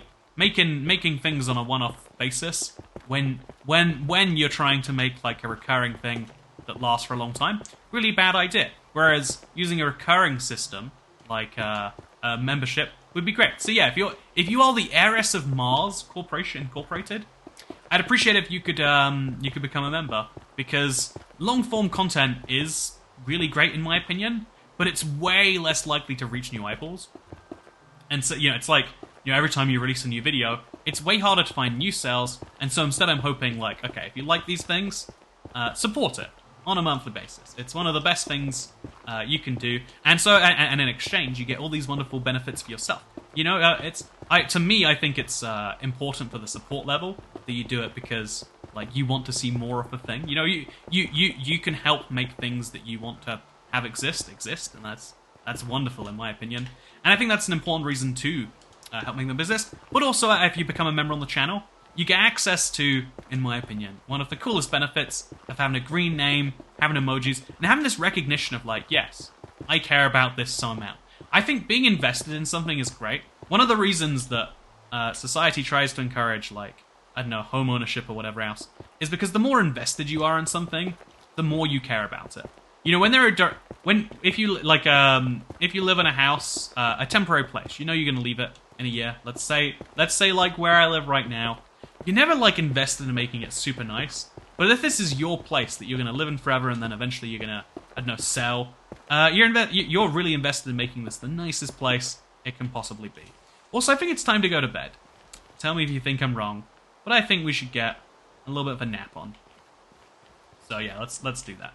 Oh, did I run out of... Okay, I've got never caught source still. Got a lot of mobs around here. Yeah, I'm gonna need a lot of lava to stop them spawning. Oh, don't ruin my... so much Netherrack unplaced. So much of it is gone now. What a life-ruining event that was. Anyway, yeah, I think that the world is filled with, you know, the world is filled with things that you can find out there for free. And so, like, it always seems ridiculous when you look at, like, YouTube Premium and stuff like that. Like, why would you subscribe to something you can get for free? And that's one of the core tenets of this whole thing, is, like, most of the stuff I make, I want to make it free. I want it to be there when you need it the most.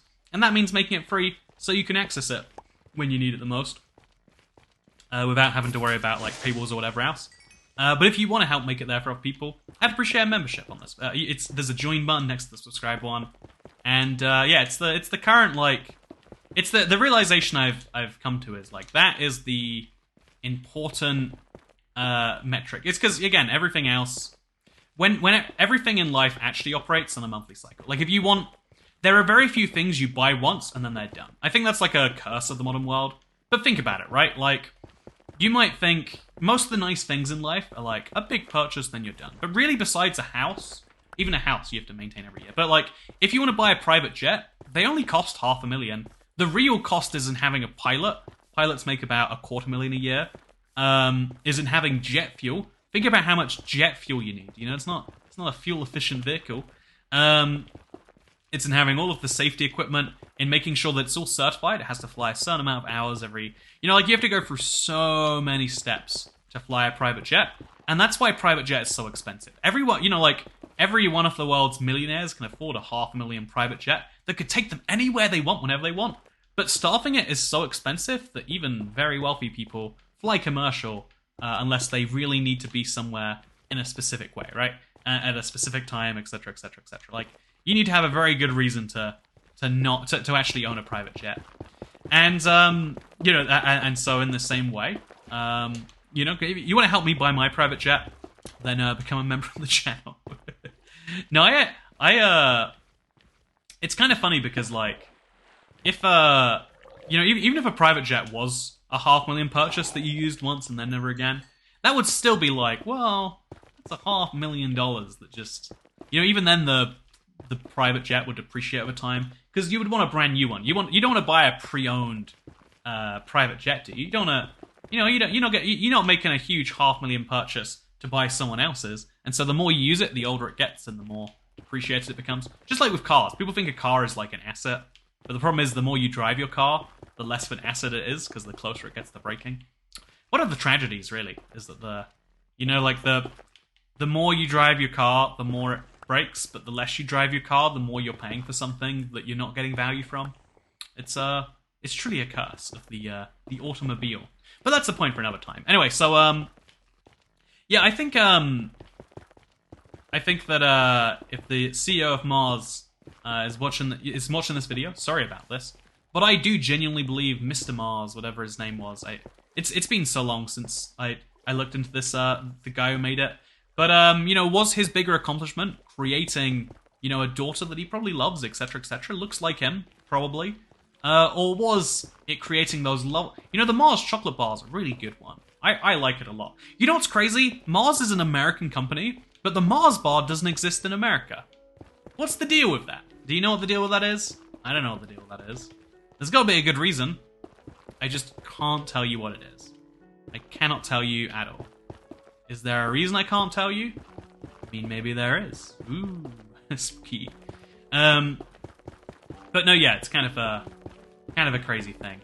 Also, I think we're gonna restock the shulker boxes once I use up one more. Because if I go through 7 extra, I think, you know, 17 shulker boxes, 17 times 17, that's probably about 30. That's how maths works, trust me. And so, yeah, you want to be very precise with calculations and say, yeah, just about. Seems about correct. And once you've seemed about correct, you're probably correct. That is a fact you cannot deny. Okay, so yeah, we'll leave those blocks placed down there. Maybe sillily so. Just have a bit of water in my nether, because, you know, sometimes you need water.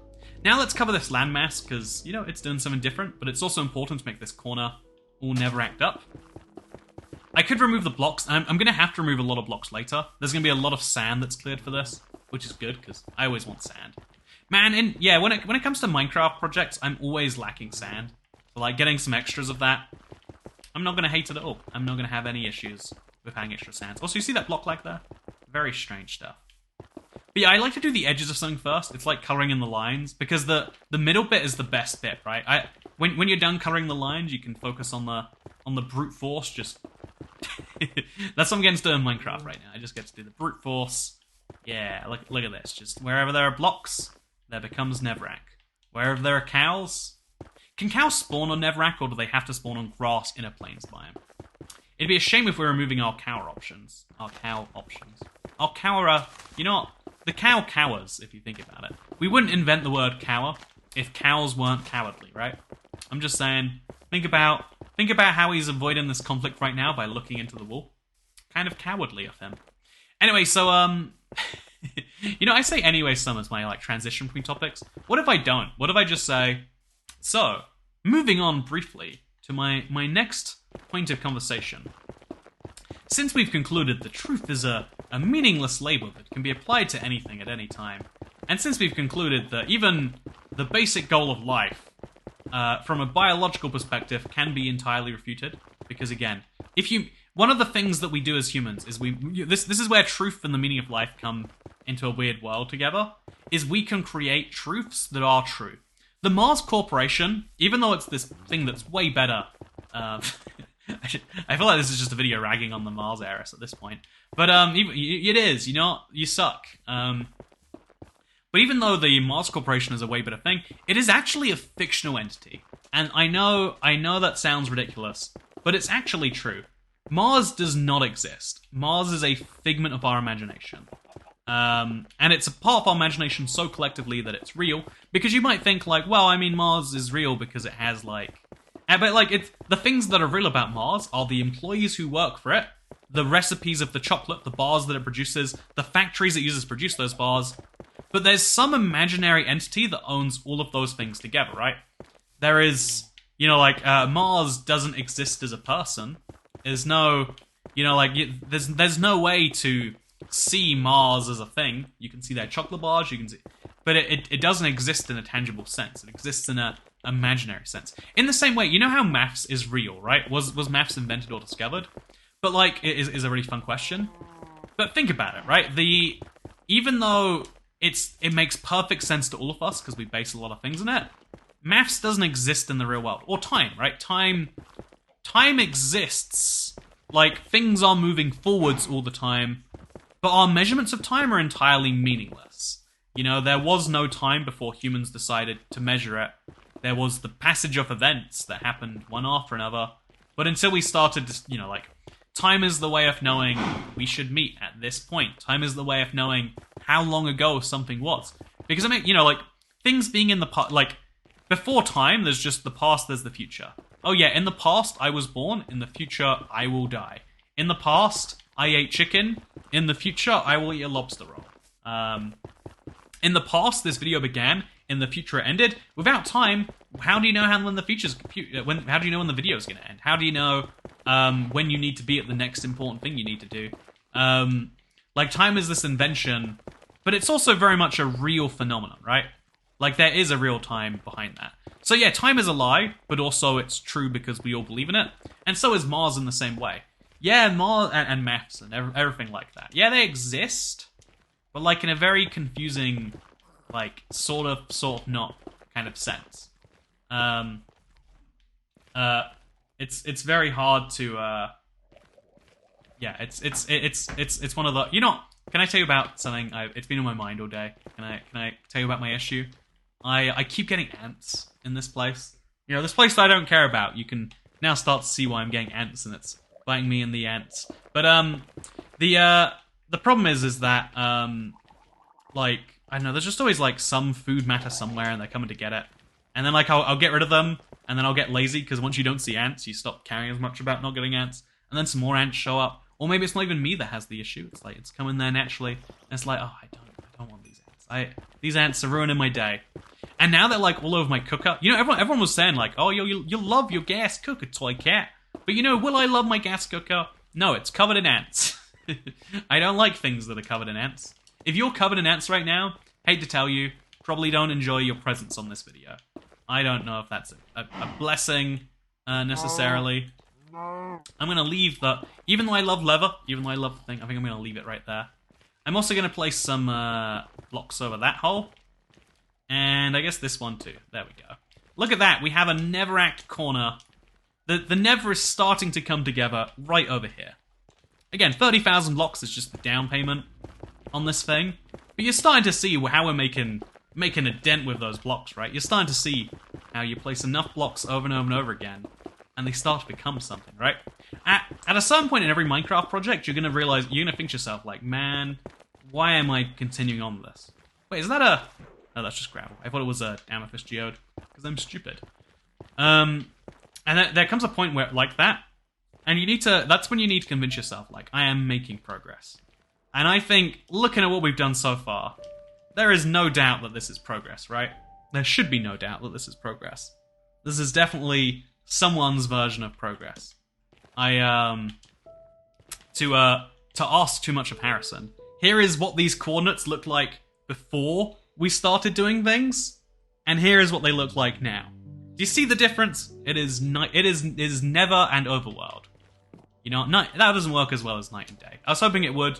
You know, it didn't land. It'll land better next time. Speaking of things that'll land better, me when I fly over to the Nether to fill up my Netherrack boxes. No, I'm actually really excited because for the first time, I'm gonna be, you know, like breaking some blocks, moving them over. It's gonna be good. I have a, you know, 100. I said I need 196 Netherrack blocks, 196,000 Netherrack blocks. And to most people, that seems like maybe an unachievable goal. Is this box still... Okay, yeah, we've still got blocks in here. To most people, that seems like a probably unachievable goal. But to me, it's like, I already knew I was going to destroy those blocks. This is just my way to place them down. Like, in the cool thing about Minecraft is for every project you have that needs to remove blocks, you get to have one that places them. And that's the real world too when you think about it. Everything you... like, people have a hard time with money sometimes. And I think one of the hardest lessons is that saving and spending can almost seem like opposites. And who wants to... Oh, do I have an ant on me right now? Okay, I'm going crazy. I keep finding them on me, and that's the worst thing. And it's like, are ants good for you? I don't think ants are good for you. But yeah, one of the hardest things about money is realizing like, oh yeah, this can grant me happiness now, or this can grant me happiness if I use it this way. If you don't have the money to do something that you would otherwise enjoy, you are in a worse situation if you spend that money on things that you don't, but you just kind of felt like you should in the moment. And yeah, things that bring value, like the easiest things, like I had this issue for a long time, is like the only thing that brings immediate happiness, maybe this is me growing up in a poor household or something, I've heard like the same starvation like I did before, but like, I've heard it happens to people, but like, I always felt like growing up in the way that I did is like the only thing that actually brought true happiness from money was food. I couldn't justify spending money on anything else. And like that's really bad. It makes you spend a lot of money on food, makes you make some poor decisions for yourself. And that should be obvious as to why that's true, right? Also, yeah, let's cover this in Netherrack 2. They go up a block, but that's totally fine. But yeah, it's weird because there are a lot of things that like you can enjoy spending money on. Like it really, you know, like it seems really hard. One of the things this is one of my weird points of pride is when I started doing well on YouTube, I started to pay for my editing software. You know, before I started getting you know, maybe, you know, I used a free version, you know, maybe who knows how that came from. But I started to actually pay for it, and it feels a lot better to, like, my value system is I pay for things that I enjoy. It's hard to say, oh, I'm spending money on something. I bet I could cheap this out for free. And there's pretty much always, on the internet, there's always a free way to do something. But, like, doing it the legit way is what will feel better. I think it's also important to say sometimes, like, okay, you know, that there is a limit to what I will support in that way, but usually you can support something by not consuming it, not by saying, I think I deserve it, I just deserve it without paying. That's like a much more morally indefensible thing than saying, like, yep, I pay for things that I support, and I won't pay for this, and I won't watch it, and, you know, it doesn't matter at all to me, because I don't appreciate that thing.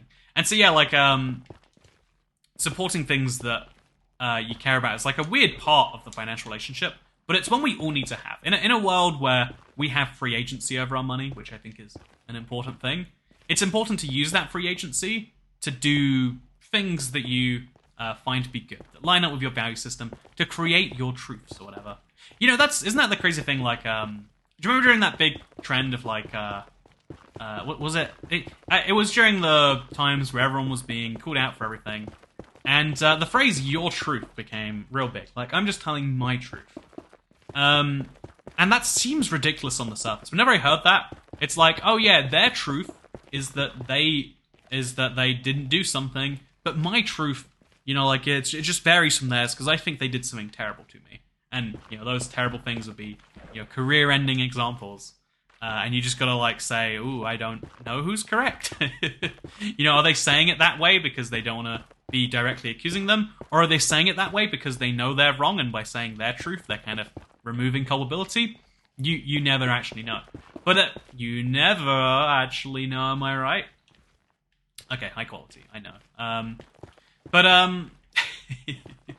Yeah, I think that... Oh yeah, by the way, there's a new Let's Play World update out. I mentioned it already, but isn't that cool? That's how Harrison is going to get the shot that you saw earlier. You know, there's a lot that goes into something that you don't always see. Like, I think these videos in particular are maybe fun examples of that. Like, you know, you see a certain amount on the surface, but there's so much more that is happening below that surface. There's There's a certain amount that is visible, and there's always a lot more that isn't. Okay, so is this shulker box empty yet? No, it's got 3 more stacks. Okay, we're good. So after this stack is done, we've got this shulker box, and then let's do some good flying. How many shulker boxes are there left? Because, okay, no, we've got at least 1 more to... No, wait, we leave 3 shulker boxes. This one's like partially filled, this one has gravel. So we leave these ones, we'll say 7.5. Yeah, I don't even understand what we're doing at this point. So we grab each of these shulker boxes, and we're going to fill those with Netherrack. Then we use those 3 to the top, and then that's roughly 30,000. If my maths is incorrect, then I guess the title will be roughly 30,000. Or maybe it'll be one of those subtle lies. You know, is it the same as placing 30,000 Netherrack to place more or less 30,000 Netherrack?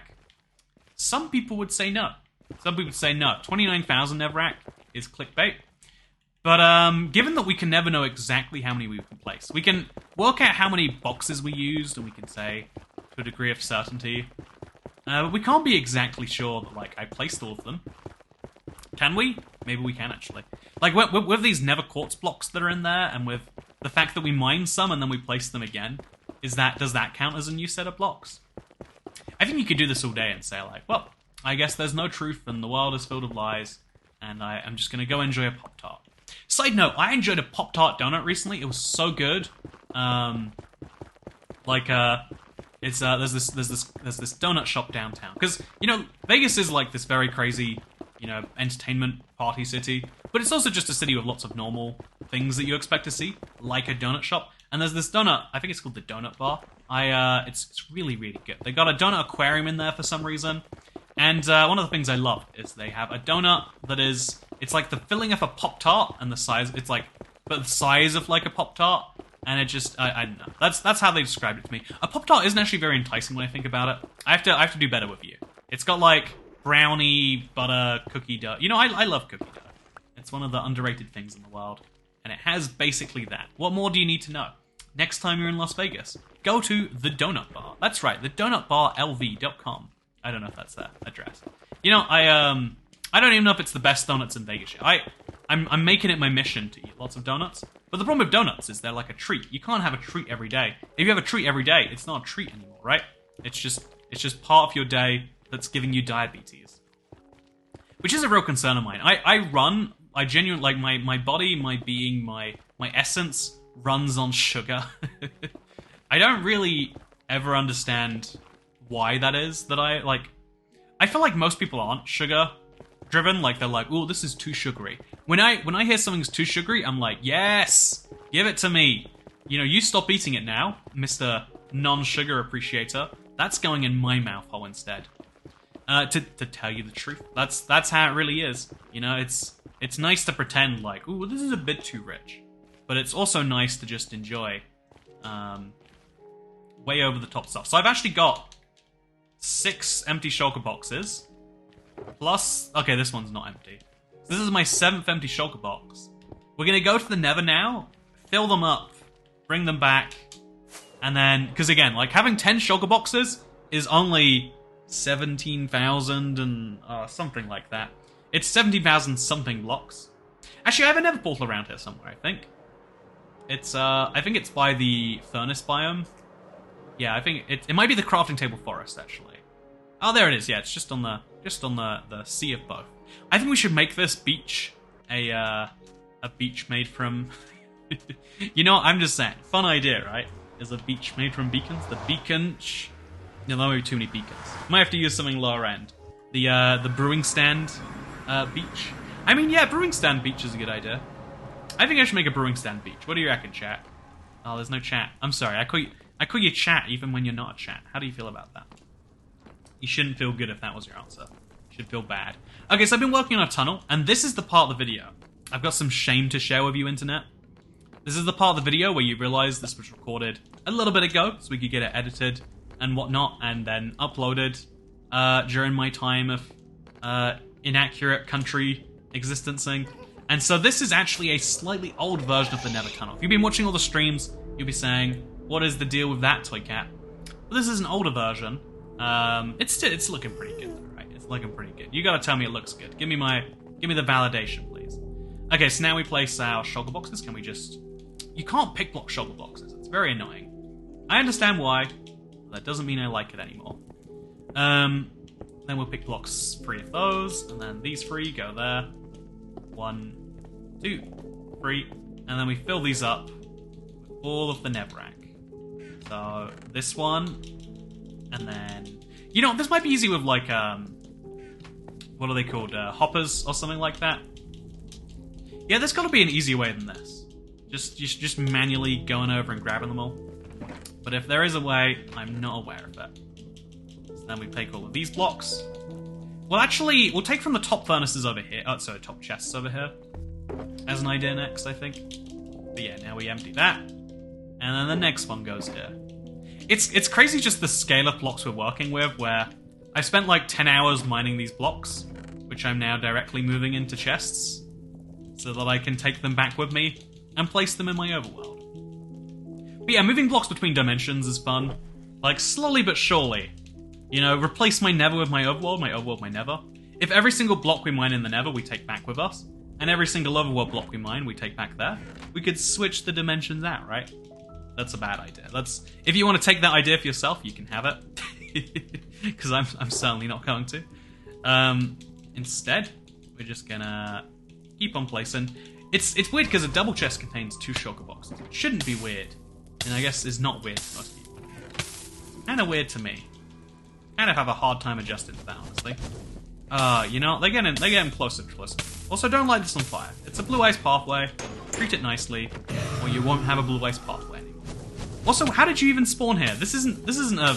Okay, I guess we'll fly away, despawn the ghasts, then come back. So yeah, this is what it looks like at time of recording. If you want to use this to date exactly the day this was recorded, based on the time it is. It might even be days if you want to even more bit inside baseball there. But yeah, that's what this is going to be like, huh? And now we run right back in there. We eat the golden carrot, and we keep filling up. It's kind of weird that the best way to deal with most mobs is to run away from them. But if that's not happening... In real life, you can run away from most of your problems too. And it works just fine there. So of course it works just fine in real life. And then we take each of these, and then these go in a different box. There's a lot of stack moving. Honestly, yeah, I would love if the bulk blocks like stone, dirt, and Netherrack, there should be some better solution for dealing with them than this. I can't tell you right now what I think that solution should be. I can just tell you I think that solution should exist. Isn't that enough? Oh no, my golden carrot. That's got some real value to me. Okay, finish this one up. I guess we should kill... By the time we kill him, though, it'll cause more blazes to spawn over here again. And then I don't know what just happened there. Oh, I got more blaze from the distance. So I guess we'll stand over here now. And we'll do it from here instead. They've got slightly more protection. Maybe the chests catch on fire, but that's not really a problem for me. And then we'll place them back. Okay. Oh, if I open the shulker box just in time, I can block their fireballs, right? I'll see if that works in a minute. But first, keep on placing these. And then... Oh, yeah. Okay, well, I didn't actually open them, but it worked nonetheless. And now we can go down a chest or two. Like, I've got some spare... You know, I'll take a whole nether quartz with me. Sure, why not? Also, let's get that golden carrot. Let's get it, and let's eat it. Let's enjoy it. Also, I'm gonna need these blaze rods now, because I've got to make a whole... If I'm gonna make a whole brewing forest biome, every single blaze rod is 1 brewing stand. So I'm gonna need, what, like 1,000? It's a very bad idea to do it that way. But, you know, you learn lessons every day. And sometimes the lessons you learn are why you don't have a brewing stand. Anyway, okay, back to the placement. Have we got every one of these filled yet? No, there's still... Whoa, that's weird. There's 1.5 left to go. So I think we should take this one, because that's much easier to destroy when it's done. And then we'll also take some of the blocks from the other one there. Oh, please. Okay. A little bit worried I might lose a shulker box to one of these. I don't know how that would work. I'm just worried. You know, like most people who are scared about things, I don't know how it works. I'm just scared about how it might affect me. You know, that's If we all admit... Oh, see that, by the way? Shulkerbox saved me. Or it didn't, and we don't know. It's hard to be sure. But it's easy to pretend. Okay, just... You know, there's a lot of fires happening right now. And I'm not sure I appreciate them, Mr. Blaze. And we're done. Okay. We now have... If I'm not mistaken, is it just this one? Okay, but both of them have to be filled up. We now have 7 shulker boxes. We're bringing over 10,000 blocks back with us. I want to remind you, okay. We have over 10,000 blocks we're bringing back with us. I think, what is 7,000? 7 times 1,700. It's a large amount. And, yeah, now I can pretty confidently say, relatively confidently say, that we've got our 30,000 blocks as our beginning to this project. Just our start, you know? Okay, this one's full. This one's full. This one's not full. Do I have enough spaces to bring the rest of these blocks back? No, I have to put some of the Netherrack away. Oh yeah. Oh no. Okay. Let's just put real quick some blocks in there, and then let's. We're gonna have to make sure there are no blazes because we don't want these blocks to go into fire. Like whatever we do, we don't want to lose a shulker box filled with. Let's look at that. That's fun. Flying off into the distance. They are filled like 17. You would lose 1,700 Netherrack and the shulker box, which is also quite valuable, in a single fell swoop there. Yeah, I'm a little worried they fall off the edge even, you know? Okay, so we got 2. We got 3. Do I have more than 4 spaces left? I definitely do. Just make sure we get them manually each time, and there won't be any pain. Okay. We got them all, right? 7 shulker boxes, each filled with 27 stacks of Netherrack. And we're ready to go back to the overworld, and we're ready to place all that Netherrack down. It's gonna be a lot of fun, huh? By the way, do you like the face cam on this video? I'm kind of in the middle of nowhere right now. I'm still in the middle of nowhere.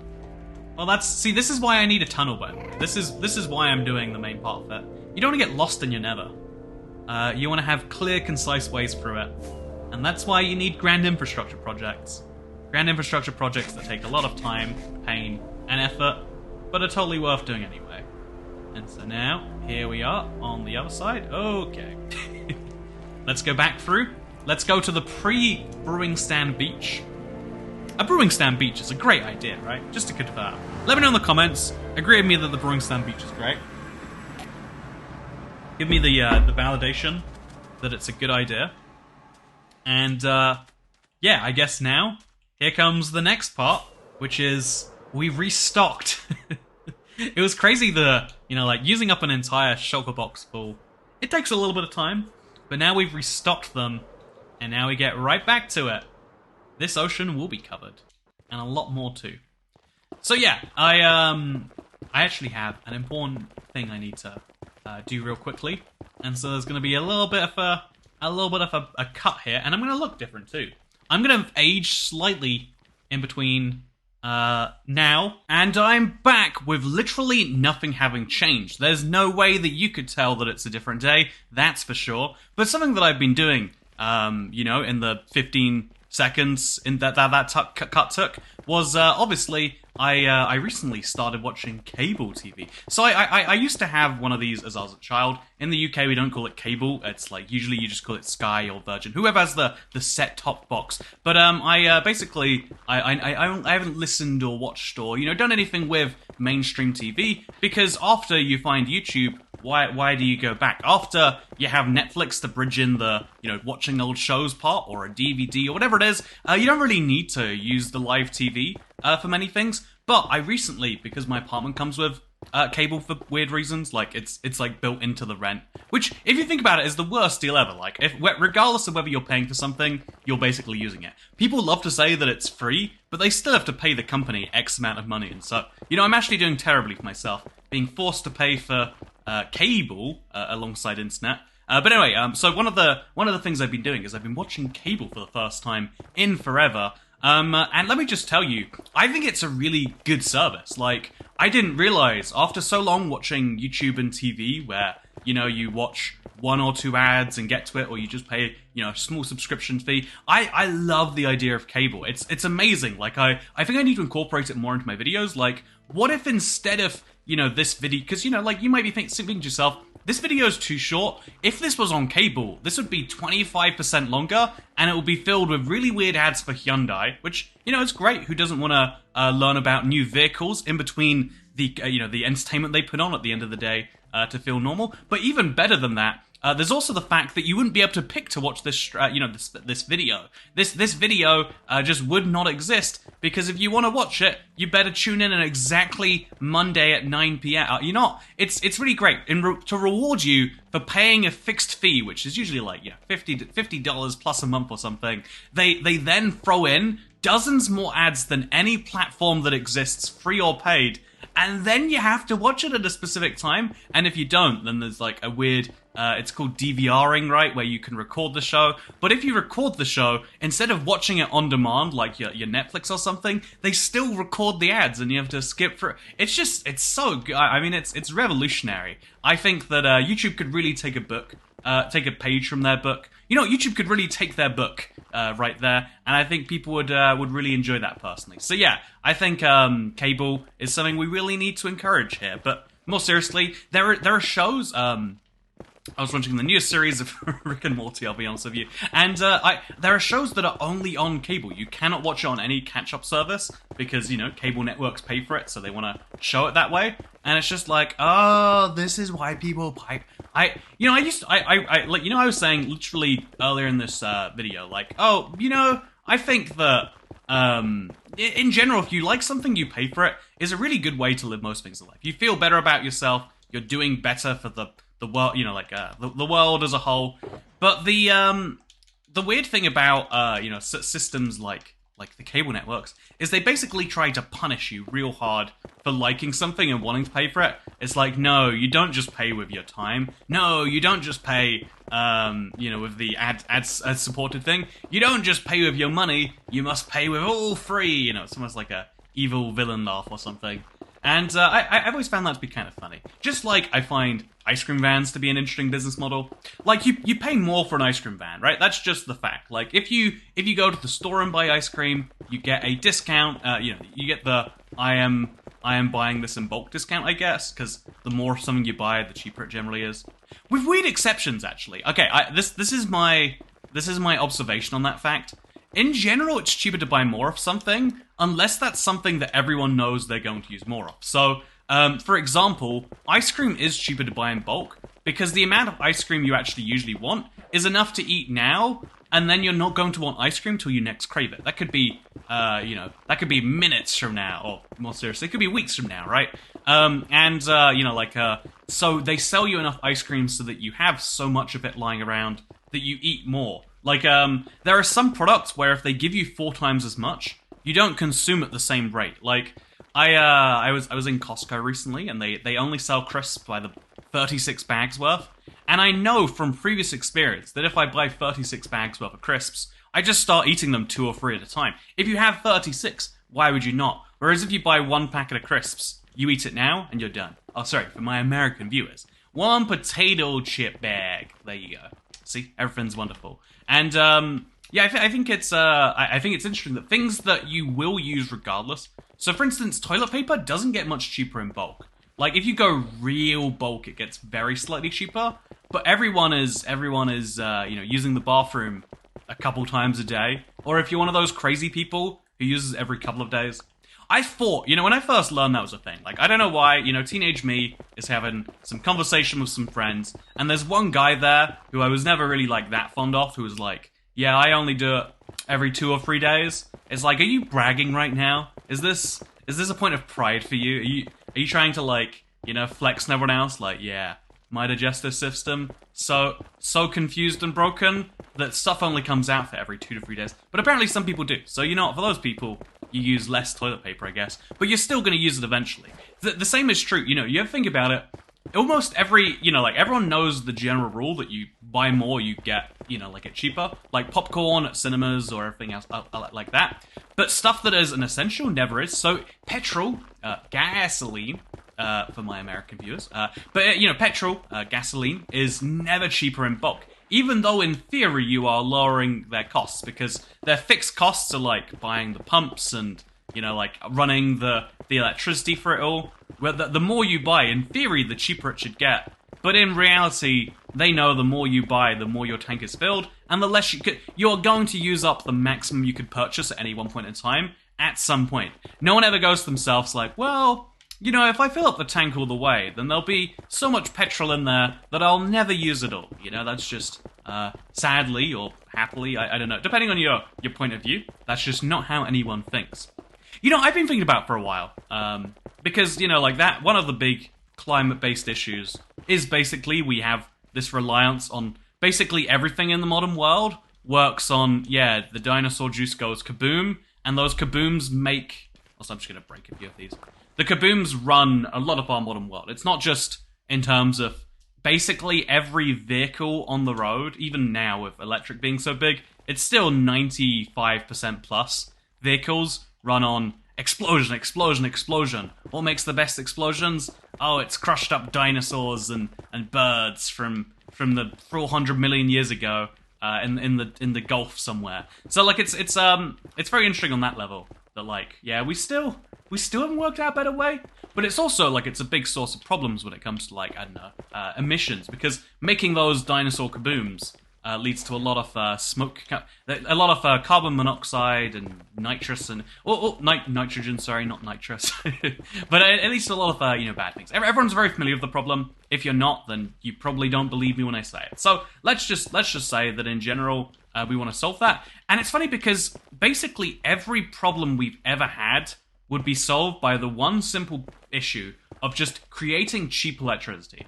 Like, you know, like right now, Europe is going through a huge crisis. It's crazy. The cool benefit of having a place in the US as well as one in the UK is seeing what things are genuinely different about, like, day-to-day living. And electricity is by far the biggest. It's 10 times cheaper to you know, run anything here. Like, and I'm not being like, oh, roughly 10 times. It's like 10.5 times cheaper per unit of electricity, and it means stuff like, oh yeah, I can run the AC, and now it's perfectly climate controlled.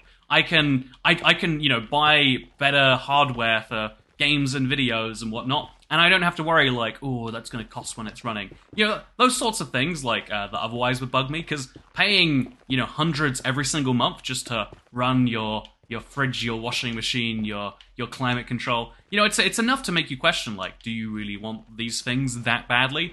And, you know, that just simple fact of America has very cheap electricity, while the UK does not, is enough to be, like, life-changing for the population. We always talk about, like, what's the biggest thing you could do for people? And people always say stuff like, oh, yeah, I bet it's housing, or I think energy is, like, the most amazing gift to modern-day society. It seems almost steampunk. They're like, yeah, anywhere in the country, or anywhere within your electricity grid that you have a connector to. So basically, all of the Americas or all of Europe, and like, yeah, basically anywhere that power is created, it can be then shipped to the exact place it's needed. You know, like all the way across the country if need be. But anyway, so the reason I mention that is because the extreme power of the one thing we could do if we really want to like fix the world in basically every single way is work out how to generate electricity cheaply without super harmful side effects. Obviously, like, that's a really hard one to do, but basically electricity is just turn a turbine using some power. That power can be converted into everything else in the world. If you can, right, you know, like, every single, you know, young scientist person, whatever else right now, in the same way that we used to think batteries were a big concern, and they still kind of are, every single point of focus in the world should be on how do we possibly make the cheapest, best electricity? Because when you have cheap electricity, every car that uses gasoline is much more efficient, because there are processes where you can like compress it down. I don't even understand how it works, but you can make more carbon efficient fuels by using a lot of electricity. Right now, the electricity is so carbon negative that you create more emissions to... Sorry, it's carbon positive, because we burn coal to make, and we burn gas to make electricity. But like, you know, like, if you ignore the world where that's true, if we had electricity that just worked and didn't pollute the planet, we could make everything a little bit better. We could make, you know, like, I think all the time about just how many things get slightly better for example, having to, worry about turning off your lights at night no longer becomes an issue. We can, like, the cost of street lighting is hilariously high. 3% of the government budget or something like that goes to street lighting in the UK, which sounds like such a hilarious joke. It sounds like something that's like, ha ha ha ha ha. But it's like, no, just to light up streets at night, we have to give 3% of money, which is, by the way, like tens of billions, that could be spent on like genuinely, life-changing things. Literally, you could save lives with that money, or you could give the money to people, and then they could do cool things with it. Like, regardless of which way round you see less government spend going, it's like, we could have so many wonderful things everywhere. The cost of starting a new business. Do you have a new ice cream machine, but it's really energy intensive? Now you can sell ice cream. Anyway, so speaking of ice cream vans, right?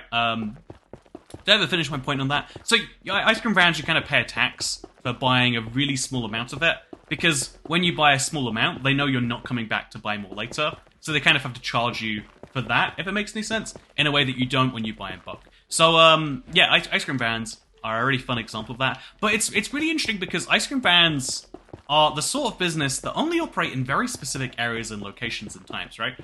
You don't think about it much till someone like me says it. But isn't it weird that ice cream vans are only there on hot days at like 2 p.m., 1 p.m., like around midday, like when you've had lunch and you're on your way to dinner, but you could really do with an ice cream now, rather. You never see an ice cream at like 1 a.m., for example, even though I think that a really good business model. So here is my, to add to my list of great business ideas today, I'm not just going to sell you, what about YouTube, but you watch 15 ads halfway through a video, as well as at the start of the video, as well as, if you want to watch another video, you better believe there's ads at the end too. But, as well, which, always felt like the biggest scam to me. But, speaking of scams, not only are there, not only is my great business idea, like, what if we then also charge people, like, oh yeah, so these videos that now have, like, dozens of ads per break, and by the way, every break in TV, it's like every 12 minutes. It's hilarious, especially in American TV. Like, they have to speed up old TV shows just to play enough ads, and people watch it. People are like, yeah, I guess it gives me opportunities to do other things or something. Anyway, so which is a whole other point. But if you didn't get the sarcasm yet, I don't think cable TV is a good thing, and I'm a little bit upset that I pay for it, but it means I can watch literally one show, and then I can complain about it on the internet. What's not love it? But I think what is actually a very good business idea is, why not have an ice cream van, but you specifically go where, because there's a real truth in the world, which is that when adults consume alcohol, they become children. You could argue that's the reason you consume a lot of it, but it brings back your sense of wonder in the world that is deadened slowly by responsibility and taxes and discussions about energy and, I don't know, toilet paper or whatever. And so, that's why a lot of adults drink it. But given that it brings people back to this childlike sense of wonder and belief, it does make you therefore think, like, okay, we're all in this same piece of logic anyway. Also, I'm quite impressed as we go here, like, how this is looking, right? Can we all agree on that? Anyway, but it brings back this sense of childlike wonder, and so all you have to do is find when your local busiest establishments close. They push all their patrons out on the street. They're all feeling like at their peak of consuming these drinks that make them feel, and then boom, there's an ice cream van. Every single person is gonna go, whoa, an ice cream van at 1 a.m. And I think there's something weird about, like, modern day like everything in business is you don't just have to provide for people's needs anymore. You have to provide for the biggest need we all have inside of us, which is this, like, fear of missing out mixed with, like, wanting to do some, I think fear of missing out is the biggest way that things are just sold, basically, in everything nowadays. Like, do you remember when McDonald's did the, was it Travis Scott meal? They did a Travis Scott meal, which meant, like, oh yeah, when this famous celebrity, I don't know what he's actually famous for. I think I feel like he's a musician, but he might be a football player. I don't know. Actually, no, he must be a musician because of all the all the people that died or something. So anyway, you know, people don't die from football players, right? But you do die at a concert, maybe. Anyway, so so there's this guy, and when he eats McDonald's, he eats a Big Mac. So they're like, it's not just a Big Mac meal. No, it's the Big Mac meal, or the Quarter Pounder meal, that a celebrity orders. And it's only going to be available for 6 weeks. McDonald's genuinely said, oh, for only 6 more weeks, can you get a Quarter Pounder with cheese? And people were like, whoa! Like, you'll still be able to get the same Quarter Pounder of cheese after, but it won't be Travis Scott's Quarter Pounder of cheese. And it was hugely successful for both of them. And then they did it with BTS, although at least that had it was a chicken nugget meal, but at least it came with some unique McNuggets or something. And basically, they proved the point that just all you've got to do is say it's limited. It doesn't need to make any sense about why it's limited, what it's limited. Just people need to believe that it is. Which is why I think an ice cream van at 1 a.m. would be amazing. People are, you know, like, if you think logically, it's like, you know, do I really want ice cream? Is that the best thing for my body? But instead they're like, oh my god, it's ice cream, we've got to go. We've got to go. And I think what that actually is, because, you know, I can be cynical and say that human beings are terrible and we make bad decisions all day, every day. Don't worry, I'll continue to do that. But I think what it actually is we have this, like, desire for, like, stories and interesting things to happen for us, right? I read this book when I was really, really young. It was about this child who wanted to go on adventures. And he's like, yeah, everyone always lives these big adventures in the, you know, and I just feel like I haven't had my adventure yet. And, you know, that's a reasonable enough one, I guess. Like, oh yeah, don't you want to go on adventures?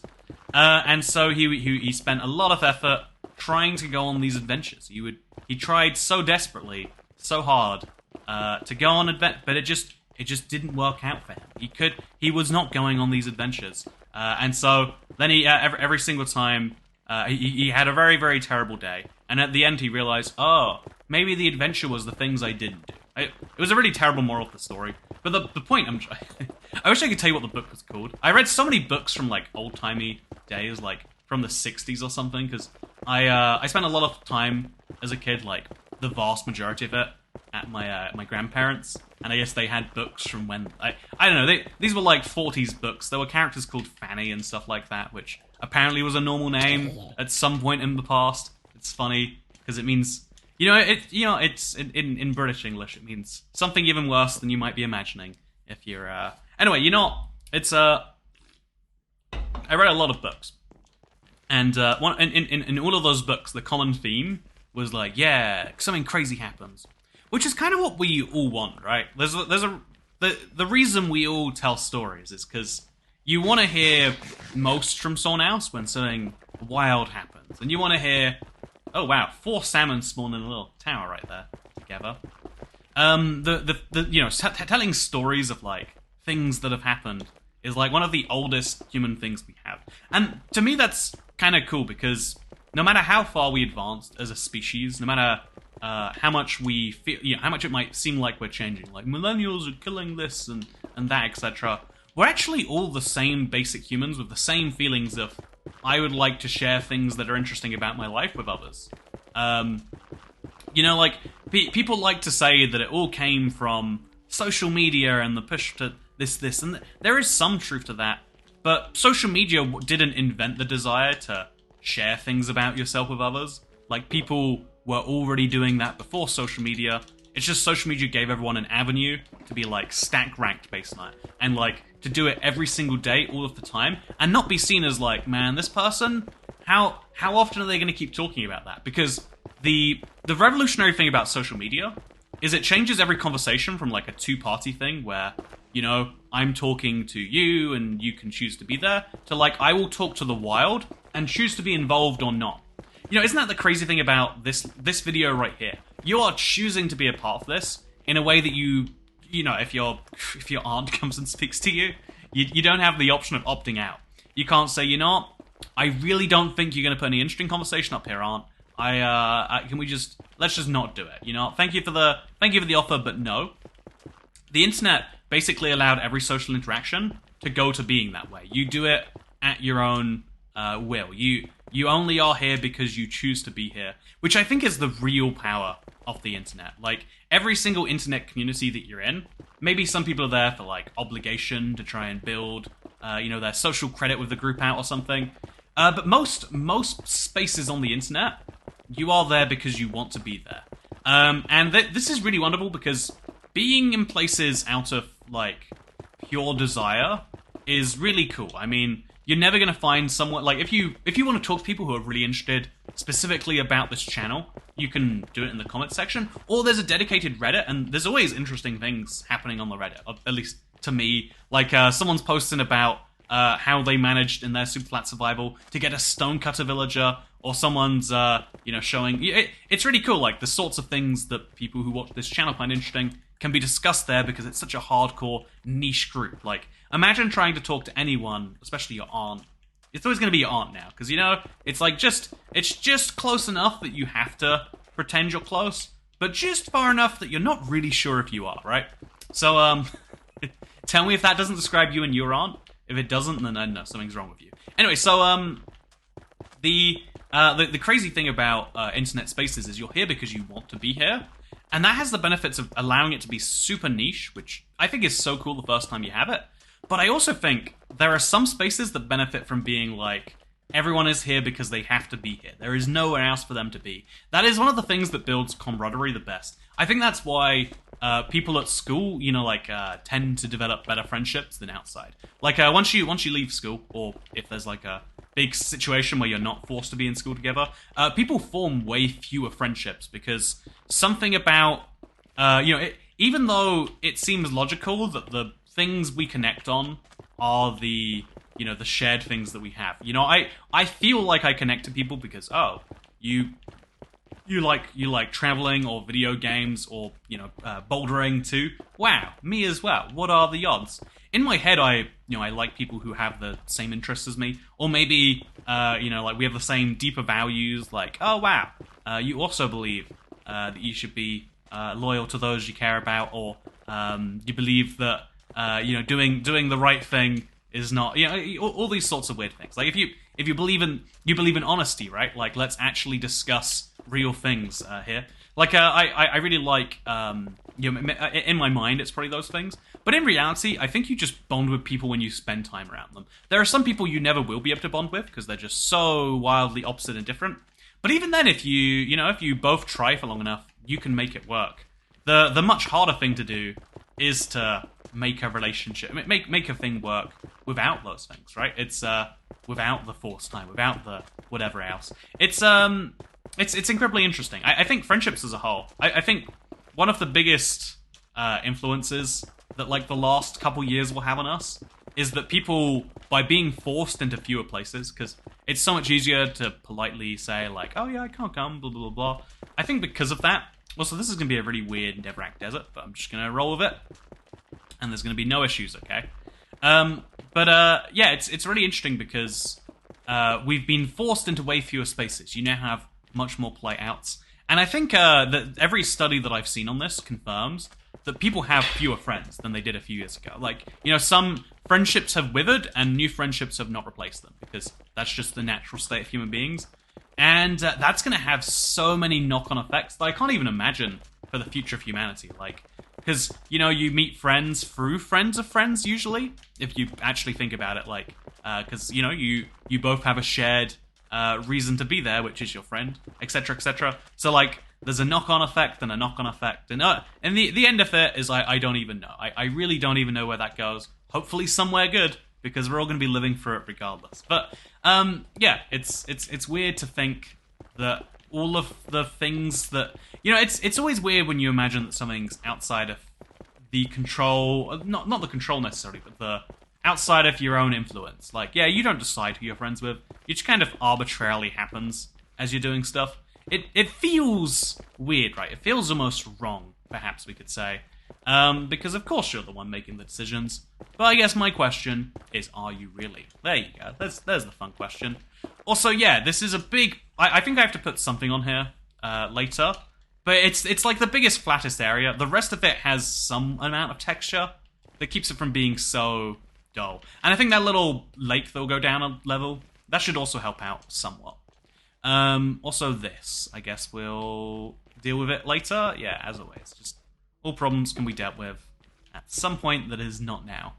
And this is one of those, so deal with later, perfect. Anyway, so yeah, I really do like super dedicated communities. Like I said, I always talk about the IBX Toycat subreddit. It's a cool place. I think communities can be really dangerous. Like some people always ask me why I don't have like an official Discord server, and the answer is I had an official Discord server, and then it just became such an issue because people assume like, oh, it's your Discord server. The whole point is to talk to you, and every single issue that comes from this must be therefore your fault. And it's like, I didn't want a second job. I wanted a community here, right?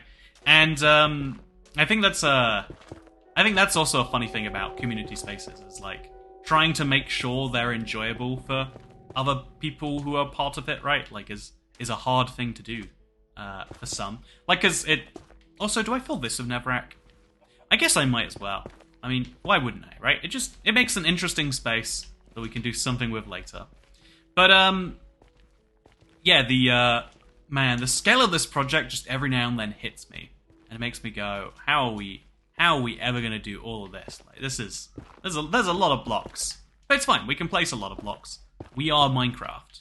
Minecraft is us, and you know how many hours does it take? We don't even question anymore. It's been a very long time since I've been keeping rough time track, because I feel like if we're going above 4 hours, a 4 hour plus video is basically an infinite hour video.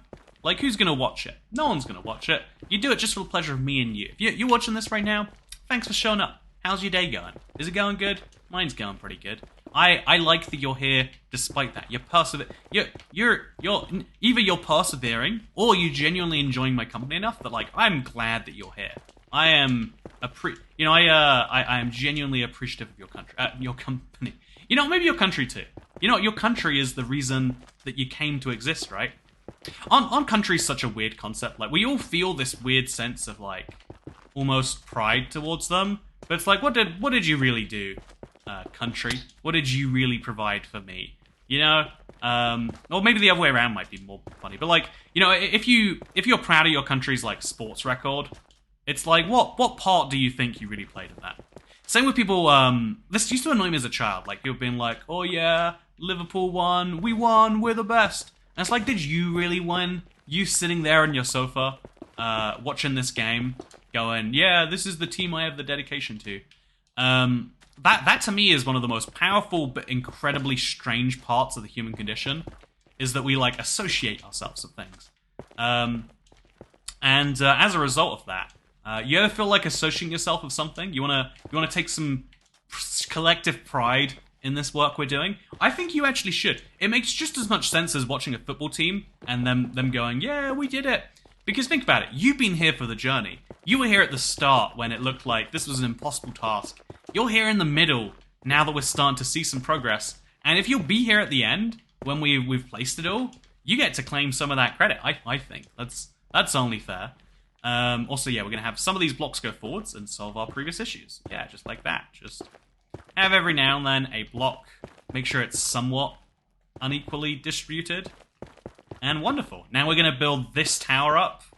Not that high. I think we want to make it so it's jumpable from here. So we'll build a little tower up, and you know, so it's like staircase up, I should say. And everything else just goes up as it goes. Yep, this is a good idea. And I'm finally gonna have like a decent wall around the side of this, just so we can feel like, yeah, this is truly the Nether. Because does it feel like the Nether if you're not surrounded by Netherrack? There's your question. So yeah, as you can see, like the real Nether, the zombies are spawning everywhere here. And no, for real, I actually do think, like, you know, why not take a little bit of oh man, okay, it's just a spider. It's just a spider. Why not take a little bit of pride, right? Also, the green screen is not working. You know what? Is it because it's dark? It is. Oh, wow. It's because it's dark. That is a weird fact. I think there's a green spot here, right? Is my chair green? You can see my green chair. You know what? This is, these are the teething problems of the setup, and it'll all be gone eventually. Or maybe it won't. Who knows for sure. Anyway, yeah, I think having shared accomplishment at big achievements is actually something that just, like, even though it's like a little bit ridiculous in some circumstances, I mean, it kind of makes sense. Like, I feel proud when humans do something incredible. Like, don't you feel like you get some part of the joy or some part of the credit for the man going to the moon? Don't you feel like you're owed like a little bit of that? You know, not like a huge amount. Don't get me wrong, but don't you think some amount of that should go to you? Like, well, you know, I am a human. I guess it was before your time, so maybe a better example should be like, what's something cool that we've done recently? That's the problem with humans. We don't have any like great things to point to. I think it's the internet, right? We all have our own shared little spaces with incredible things happening. Like I like to take some small amount of credit for the for the growth of the Minecraft Bedrock speedrunning scene. You know, in a weird, messed up, not very accurate at all way. If you think about it, basically every world record that happens is all on me. But no, I do think like it's all like segmented into small little areas. So we can't ever just be proud and be like, oh yeah, you know how the GDP's up like 2.1% this year? I mean, probably not this year because of, you know how it was up 2.1% before, you know, the great economic ignoring times came. But like that's good job, everyone. You know, we all pitched in a little bit together. We all decided to spend a bit of money, and that makes an economy work, apparently. No one's ever proud of that. Partially because, like, you know, who cares about the economy anymore? Maybe is a interesting point. Like, you don't care about it actively. You care about it when it's bad. It's like your aunt. Like, you're not gonna go out of your way to speak to her unless she's dying, and then it's like, well, I guess I'd better send a message saying, hey, howdy, Sandra, how's it going over there? Oh, it's going good. That's good. I mean, yeah, I'll send a get better soon card. Why don't you send your aunt a get better soon card when she's alive? You know, I'm just saying, pretty selfish of you not to consider doing that. But yeah, more seriously than sending your aunt a get better soon card when she's fine. You know, why don't people send me a get better soon card? You know, rather than, you know, I might have a lot of things to say or promote or do during this, but the thing that I care about the most is I think people should send me get better soon cards right now. You know, do you really like this? Don't worry about that subscribing. I mean, joining might be a way to financially support it, but if you want to emotionally support me, send me a get better soon card. I'm going to forget that I said this, and if you send me a get better soon card, I'm going to be very confused. But I'd like you to do it anyway. I'd like you to confuse future me, because then I'll have something to get better soon from. All this confusion, it's confusing me. Anyway, speaking of confusion, I think we have to actually start, like, placing our own blocks coming off here soon. You know, actually, no, this looks fine enough. Like, we've got texture to the wall, just about. We have to add a lot more of it later. But, you know, we're vaguely getting the idea on point. Also, I think this is a really fast way of placing blocks, which is nice. I like the fast placement. Who doesn't love the fast placement? So, yeah, this block here will have a thing come out over there. Make sure we're kind of doing this on the fly a lot, but that's perfectly okay. As long as the things start, we are going to be good.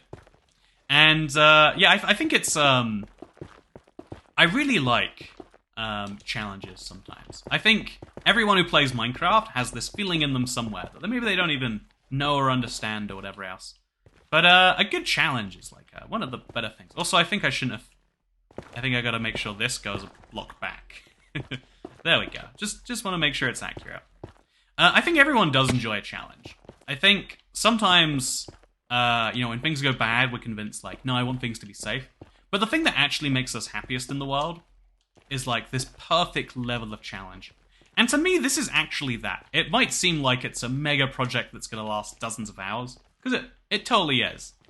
But it's also, as you look at it, it's like, yeah, this is an opportunity to build something that matters, that gives me lots of opportunities to think and focus and reflect, or whatever other important contemplative words there are. And I like that. I like the opportunity it effectively provides me. Also, there's just too many blocks here. I'm gonna really start breaking them so it becomes clear where I place the stuff. And here we go. We're back out to here, place those blocks, and then walk up to the next stuff. And, yeah, I think, man, I think I'm going to look at Netherrack so much in this. I didn't really appreciate it till just now, but Netherrack is a very ugly block, huh? You guys seen this Netherrack stuff? I don't know if you have. I know it's a pretty niche block. Very, very uncommon in regular game Minecraft. But you totally should look at it. It's not very good. is not my favorite block. That's for sure. Could be up there. You know, people always ask, what's your favorite Minecraft block? It's like one of those non-questions. Like, what's your favorite food? Like, what are you gonna do when you ask someone that? Unless you're applying to be their personal chef, or vice versa. Actually, do you need to know your personal chef's favorite food? I guess you should know it, because you want to know what he's doing in his passion time, right? But unless you're asking... also, I guess we'll build like a... See, where there's the big flat segments, if I need to get up to something, I can just place a block. See, this is my genius idea right here. Place a block here, and now I can get myself up. It's kind of a waste of the Netherrack before, but, you know, there's lots of things that are wastes of Netherrack. I'm not gonna worry about all of them. And now we place all of these. There's a lot of it that has to be placed. So I did, like I said, we always saw the calculations. It was 192,000 Netherrack for this. But consider this, just a single one of these walls takes 30-something thousand Netherrack. If I used all the Netherrack in this video alone, I wouldn't be able to finish even one of these walls. I was actually, before I started this, that was actually my original intent, was to just build the wall. Okay, I have to build all of these blocks right here. I figured it would be really, really cool to just build one wall and have a giant slab of Netherrack just sitting there. You know, maybe I should have done that. Still, you know, looking back, having more, like, art statements might be a good idea. Just, like, why is this there? We don't even know. We don't even understand. It doesn't make sense. Isn't that the beauty? Isn't the beauty in life sometimes the fact that you don't understand? Like, we can... I like that we're always attempting to learn more about the world. But we're never getting, like... You know, we're never, like, gonna truly have everything figured out. In fact, the older I get, the more I start to realize... that, like, even though things are, like, infinitely complex, people are, like, yourself, the one thing in life that isn't infinitely complex and you could spend forever learning about and still be incorrect, I think it's yourself. I think you are the one thing in the world that you'll never properly work out. And as deep and, you know, whatever as that sounds, I really do think it's true. And the reason I think it's true is because, like, I always try to, you know, like, work out how I work. And honestly, and understanding how you yourself work is almost a mystery sometimes, which is, it's kind of strange that we can operate and do anything, but we can operate and do anything because we have vague understandings of how we ourselves work. If we have a block over there now, then that'll balance this out nicely. But, like, yeah, understanding how you yourself work is near impossible. I don't know how we do anything when we don't understand how we work, but we do. Like, do you understand why you get angry sometimes? Why you get sad? Why you get happy? You might not. You might genuinely have an issue with all of those things. So yeah, given that is true, one of the, like, trying to, like, therefore explain yourself can be really tricky. Like, why are you like this? Well, you see... And then it gets a little bit confusing right after you say, well, you see. But, yeah, the weirdest part is, I think I'm starting to realize how simply some things can be described about myself.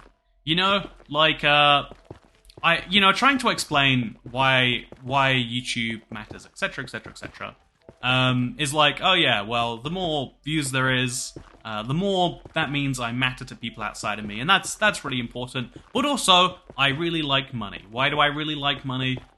Probably not growing up with a lot of it, but probably also just some people are going to be more financially driven than others, and, you know, you can dive into all those things, or you can just say, I like money, and I like when people care. And therefore, when YouTube goes well, I feel better, and when YouTube is going really poorly and, like, it's making me question, can we survive this? I don't like that. That is the simplest explanation of, like, why that is a thing. You know, people can create such long-winded, big explanations of things, but sometimes you can just say, oh yeah, why do you like this? I like it because that's how that is. I'm realizing more and more things about myself. Oh, kind of simplistic. Like, I like when people give me positive attention. I don't want to have just the general idea of attention, I guess. Like, I think a lot of people, you know how, like, children, this is, like, true, I don't know why it's true, but every single child everywhere in the world, if you just point a camera at them, they'll do something stupid, because they're like, I'm gonna be, like, something about that is just positive. Maybe maybe not all children, but the overwhelming majority, right? It's one of those weird facts and truths of the world. Why am I so green back here? I'm sorry. This is the slightly green, slightly green live stream. You know, yeah, I keep calling it a live stream. It has a lot of similarities to the live stream, just without the live bit. In fact, I say it takes a lot of the same energy that a live stream uses. So I'm doing these on my off live days that I'm otherwise not live streaming, just to make sure, like, you know, gotta stay in the right mental place for it. Because talking, you know, like the number one question I always get is like, how do you do this? How can you describe yourself as an introverted person and yet do the exact opposite of introversion basically every single day, right? You're a YouTuber. Your job is to be an extrovert, effectively. You know, I've got to talk to people all day, every day. And it is a weird one to explain. It's like, I can explain it as like, also, make your videos pop. Thank you for the idea, Adobe. But it's a weird one to explain. I guess we're going to start building from here, by the way. Yeah, why not? It is a weird one to explain, and like it's one that I always like have gone into such depth on before. But I think you can also just say like, oh yeah, I don't like talking to people most of the time. I like talking to people on my terms, partially because, you know, and that's mostly because when it's on my terms, I mean, it's cool having like control of the interaction. We're gonna talk about muffins if you really want to. If I really want to. Or cookies. I love cookies. They're so good. If I had a private chef and he would just make cookies and say, they're just here if you want them. Don't worry though. I could gain a lot of weight. You know, I like to believe I'm in control of myself and my surroundings. But the only thing stopping me from gaining a lot of cookie weight and diabetes is just someone to make cookies for me.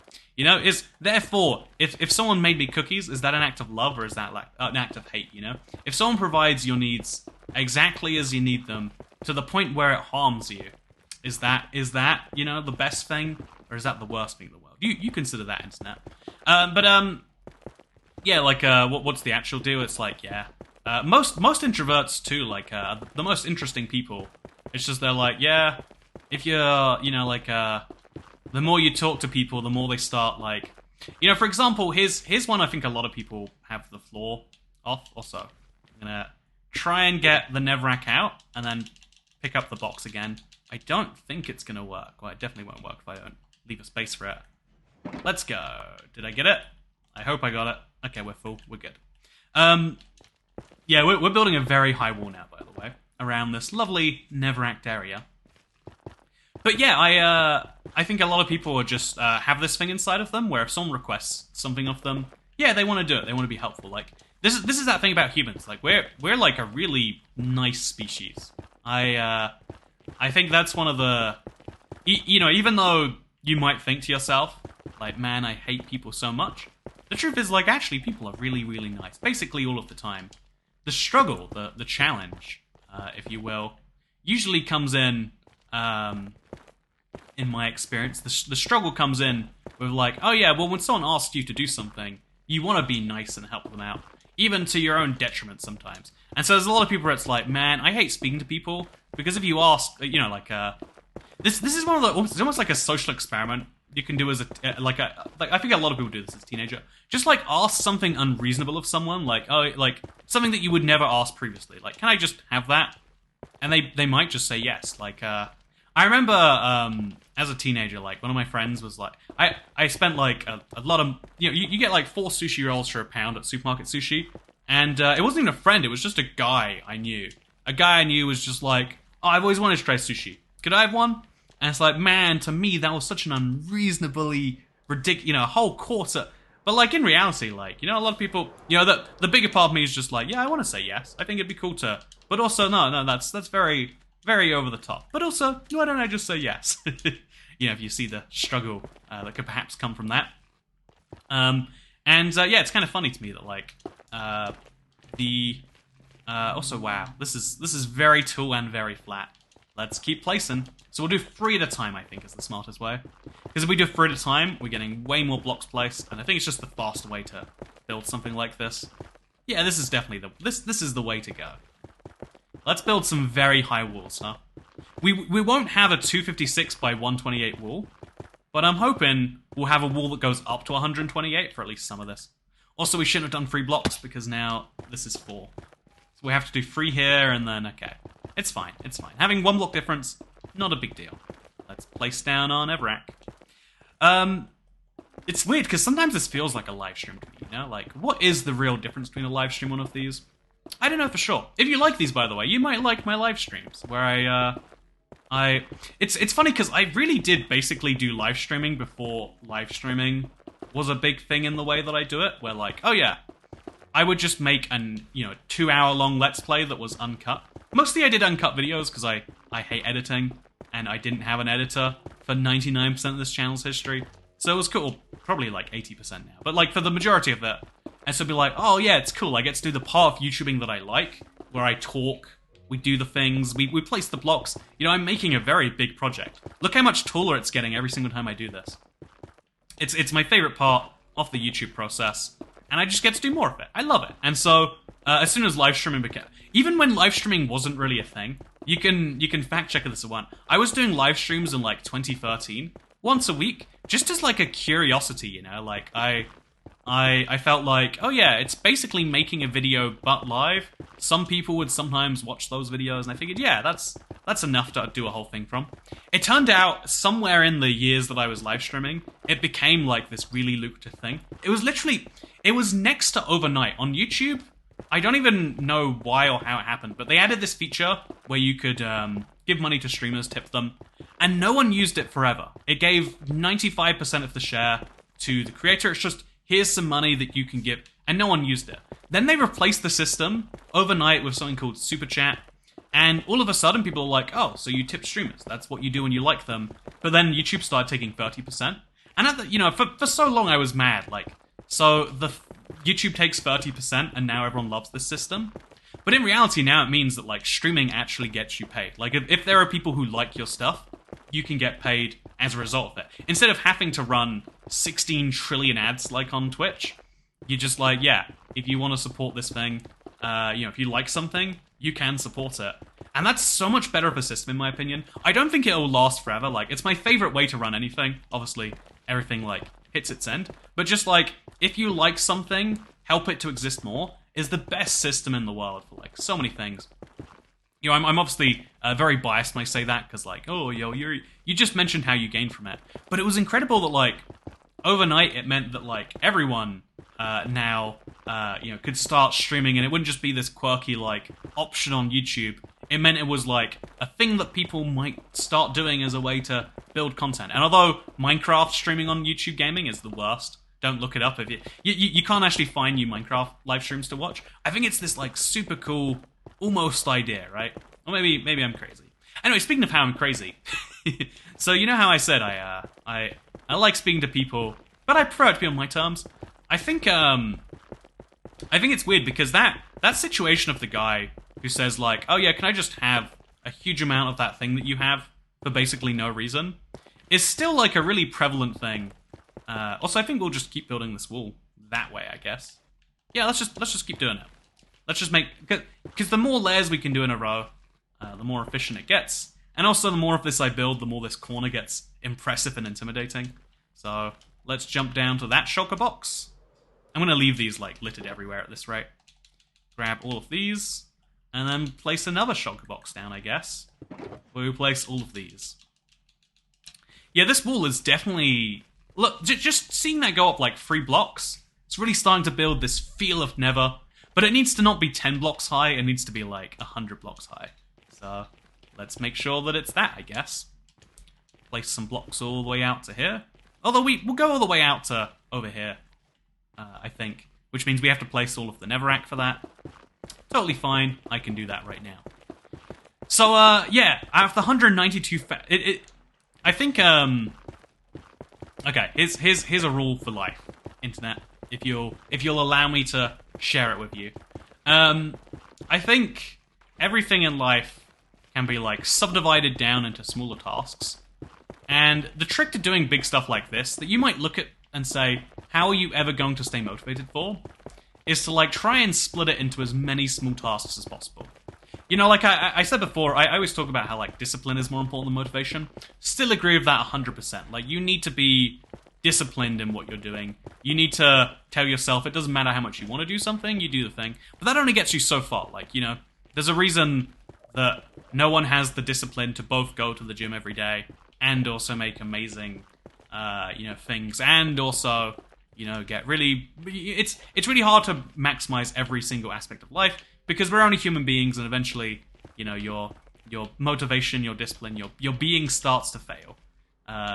Maybe that's dark and a deep look at the human condition, or maybe that's just, yeah, how things are. Regardless of what you think it is. Grab some of these blocks, and now let's go to sleep in the Nether. It's looking nice here, right? I think the higher the walls get, the more I'll realize how important this is to do, by the way. But, actually, you know what I should do? I should just go around the whole edge of the world and just build the wall a little bit higher. I think if the whole thing was this high, it would really add a bit more of a sense of reality. Yeah, you know, I think that's what I'm going to do. Just the whole wall gets that high. It's a challenge, but now that the wall is at a height like that, I think it's actually a doable one. So we switch out from this to placing 2 or 3 blocks at a time, and let's go. We are going places today. Going some real places. And where we're going, I don't even know what we'll need. But yeah, if you take any task and like split it into smaller subtasks, it becomes a much more manageable affair. Also, yeah, we want to have very few of these outer blocks, just because like that gonna create some weird uglies and whatnot. But we want to have slightly more of the inner blocks. So build up to there, and just make sure the walls aren't perfectly flat. All the way across. Maybe later I'll regret that, and I'll wish I did have perfectly flat walls. But for now, I think it's a good idea to do stuff like this. Okay, so these blocks are too high, but it's not a big deal. Now we're going to hit a wall, which means everything from here goes backwards. But we're going up 3 blocks from that, so perfectly fine, perfectly doable. I guess we're going to use this as a set of blocks. Let's go. And yeah, the more blocks we can place 3 at a time, the happier we'll be. The fewer blocks we place 3 at a time, the less happy we'll be. Because we really are, you know, to kind of split this giant task into sub-chunks, it's like, okay, so step 1, you know, really if you think about a cube, it has 5 sides. It's like build a wall, build another wall, build another wall, build another wall, build the floor, then build the ceiling. I guess the cube has 6 sides. I don't know what I'm thinking. But, you know, you can split something that easily. But then even placing 30,000 Netherrack for one of the sides, which I'm not building a side all at once here, but you get the point. Placing 30,000 Netherrack is still a ridiculously monumental challenge.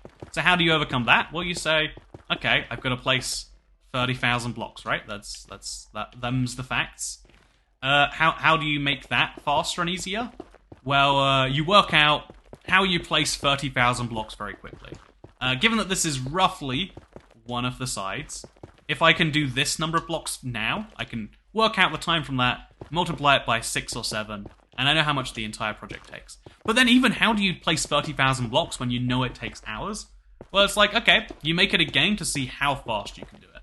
If you know that time is your biggest constraint, and let's be honest, maybe that probably is true here, then you work on it from that perspective. You work on it from the perspective of,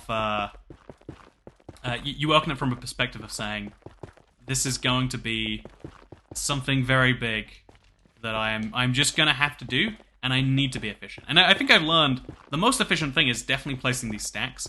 You can see like 1, 2... I can place like 6 blocks a second this way. And so given that this is a required part of the build, it's very important for me to be good at it. And then if once your rates start to go down here, it's important to switch to something you're faster at, or work out how to make these rates faster. I don't know which is actually going to be easier here, but it's a fun premise. So we'll go all the way back now. The rest of this is 1 block lower, so we'll go only 2 blocks up at a time. Actually, no, wait, we'll go the full 3. Yeah, we'll go full 4. So 4 blocks, which should be impossible. And then we'll just do 2 at a time for this thing. And then we can do the rest. Yeah, so just place the full row like this. And now we can get right back to the tripling. So, yeah, I think big projects are really, really fun because or maybe what it is like, there's a part of me that actually likes organizing. I'm like the world's most disorganized person. I really do not know how to organize things. Why? I don't know how to organize a green screen. Why is it green behind me, like, right now? What is causing that? Do I need more light, less light? Do I just turn it up? I can't believe I got a green screen. I don't even know how to. You know, not my problem. Not my problem. I need a more consistent, solid lighting source, because lighting goes up and down throughout the day, and that changes the amount of green that is there. That's the real problem. But anyway, I think even though I'm a very disorganized person, I think there's like this secret joy that comes from. Why did he just go to sleep? Oh no, I mean not go to sleep. Why did he assume it was nighttime? But he just drank a milk bucket. It was crazy to see, right? The floating milk bucket there. But floating milk buckets are a good thing, as it turns out. Okay, so now this is way higher. Again, way higher walls. Just adds to the sense of craziness right here. And now we can expand our Haiti empire to go all the way around to at least to the point where you can see, like, there are clear walls in and out. You know, even if you never finish a project, I think that's another thing you have to consider. It's like, okay, what are the odds you never do something? What are the situations that would lead to that? Well, there are projects in my past that I have not finished. Okay, why did I not finish them? Is it something we can avoid doing, or does it happen randomly? If it happens randomly, you need to be prepared for it. If you don't want to stop finishing the project, then it's important to, like, take some form of evasive measures or something. And if it is truly random, like, oh yeah, just sometimes randomly you get bored, then you should always work on a project in a way where, like, you're gonna be prepared for that. It's I don't know, I guess basically any big task in life is about how well can you manage yourself, right? Like, there's a common hatred in basically every organization for managerial types. Like, you'll hear this from anyone who has a manager they hate, of like, yep, here's a really stupid thing they do, blah, blah, blah, blah, blah. They're losing a bunch of money by thinking about the short term over the long term or whatever. You know, you'll hear stories that go something along those lines. I don't know exactly how they're going to go, but and I think it's funny because thinking about short term over the long term actually can be really important sometimes, right? If you look at any company in crisis, they'll be like, oh, we're just thinking about the long term with this. Also, even though this would be really convenient, we'll just remove those blocks. Maybe I should have left them there, actually. I'm really not sure. But thinking about the short term is actually really important for the long term. Because the short term is always changing, and if you miss the short term, eventually you'll be caught out so badly in the long term that you can't recover. Like, if McDonald's didn't try to be cool, eventually they would just stop being something that you've been to in years and be like, oh yeah, I guess I'll go to McDonald's, sort of a place. Whereas, by continually staying cool, well, you know, cool is definitely a stretch to describe McDonald's, but by continually staying in your thoughts and your dining preferences, by continually staying inside of those, you know, when they do their next big thing, whatever that is, you know, they're going to start selling Big Mac meals, and it's going to be even more limited because, you know, there's only one last Big Mac cow left in the world, and you can eat it if you just win this prize draw. You can win a golden ticket. They'll let you tour the McDonald's factory, and then you'll immediately not want to eat McDonald's again, which is why they're pretty confident in giving you a McDonald's black card too. But the point is like, you need to stay relevant before it's too late. A lot of people do predict my a lot of people actually don't even predict my demise. A lot of people assume my demise on YouTube. It's like, wow, I remember I watched a video of Toy Cats with 1 million views, and then I saw his recent video only had 50,000 views. Wow, Toy Cat's dead. And you know, on the one hand, that's like a wrongful assumption. This is so weird. What is this corner? I can see the mistakes that I've made here. We'll just go in, and then we'll come right back out again, just to make the corner extra strange. Yeah, I like that. But like, people predict, people assume my demise all the time from stuff like that. Because yeah, trends are a pretty good, you know, like, if I really did get 1 million views every video, which has never been true, but like, it You know, like the video you've seen might have had that many views, and now I have 50,000. That's down 20 times. I go down 20 times another time. Now I'm only getting, what, 2,500 views a video? One more time, now it's only 100 views a video. There's no one who can make a living off 100 views. There are very few people, very few platforms and whatnot who can make a living off, 2,500 viewers, right? Like, the ads on that alone is going to be like $2.50 every day. And, unless you're living in, like, there's very few places you can live on Earth for less than $2.50 a day, is my only point there. Let alone, make a video and whatnot every single day. Actually, I think with, like, modern CPMs, I think you might actually earn more like $7 or $8 a day. But still, you get the point. So, I see why people look at trends. And I think trends are an important, like, predictor or, like, indicator of underlying things. Whatever we mean by underlying things, it's a good predictor of them. So we want to have a big tower here too. Just trying to make sure that I'm not wasting too much Netherrack on these outside walls. Although actually, having a nice flat outside wall is kind of nice. Maybe I should have... I'm not going to think about it too hard. We'll have another wall out here. Just every now and then. I think I'm going to add more later, probably. But I think just so we have the bare minimum to have detail and texture and not, like, excessively flat walls. Because excessively flat walls are uninteresting. A little bit of texture to your wall. Now we're talking, right? Now we're making something we want to be making. Also, yeah, my bed is very far away, and that is a problem. But it's fine, I'll just fly over there. Do you like my big Netherrack cave? That's what that is? I didn't realize until... I think I had, like, a ex-girlfriend at my house at the time. She wasn't an ex-girlfriend at the time, just to clarify. Is that what the story implies? Isn't it weird? We only have, like, past and future in the English language. We don't have, like, past and past future and future.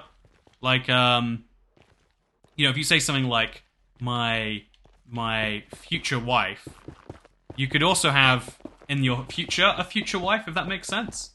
So what is your future wife called? She's still your future wife. What if you have a wife in the future, though, and then you're talking about the wife, my future second wife, but at the time you're just calling her your future wife? These are the these are the problems English, like, what, like, in your past, like, your girlfriend at the time, I guess is the word for that. What about your ex-girlfriend at the time, that you then later get back together with?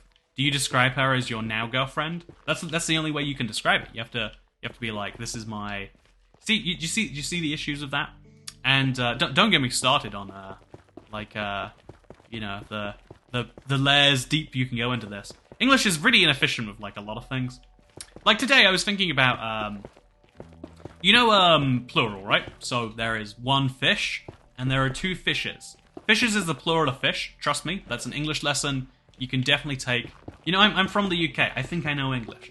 So there's one fish and there's two fishes, right?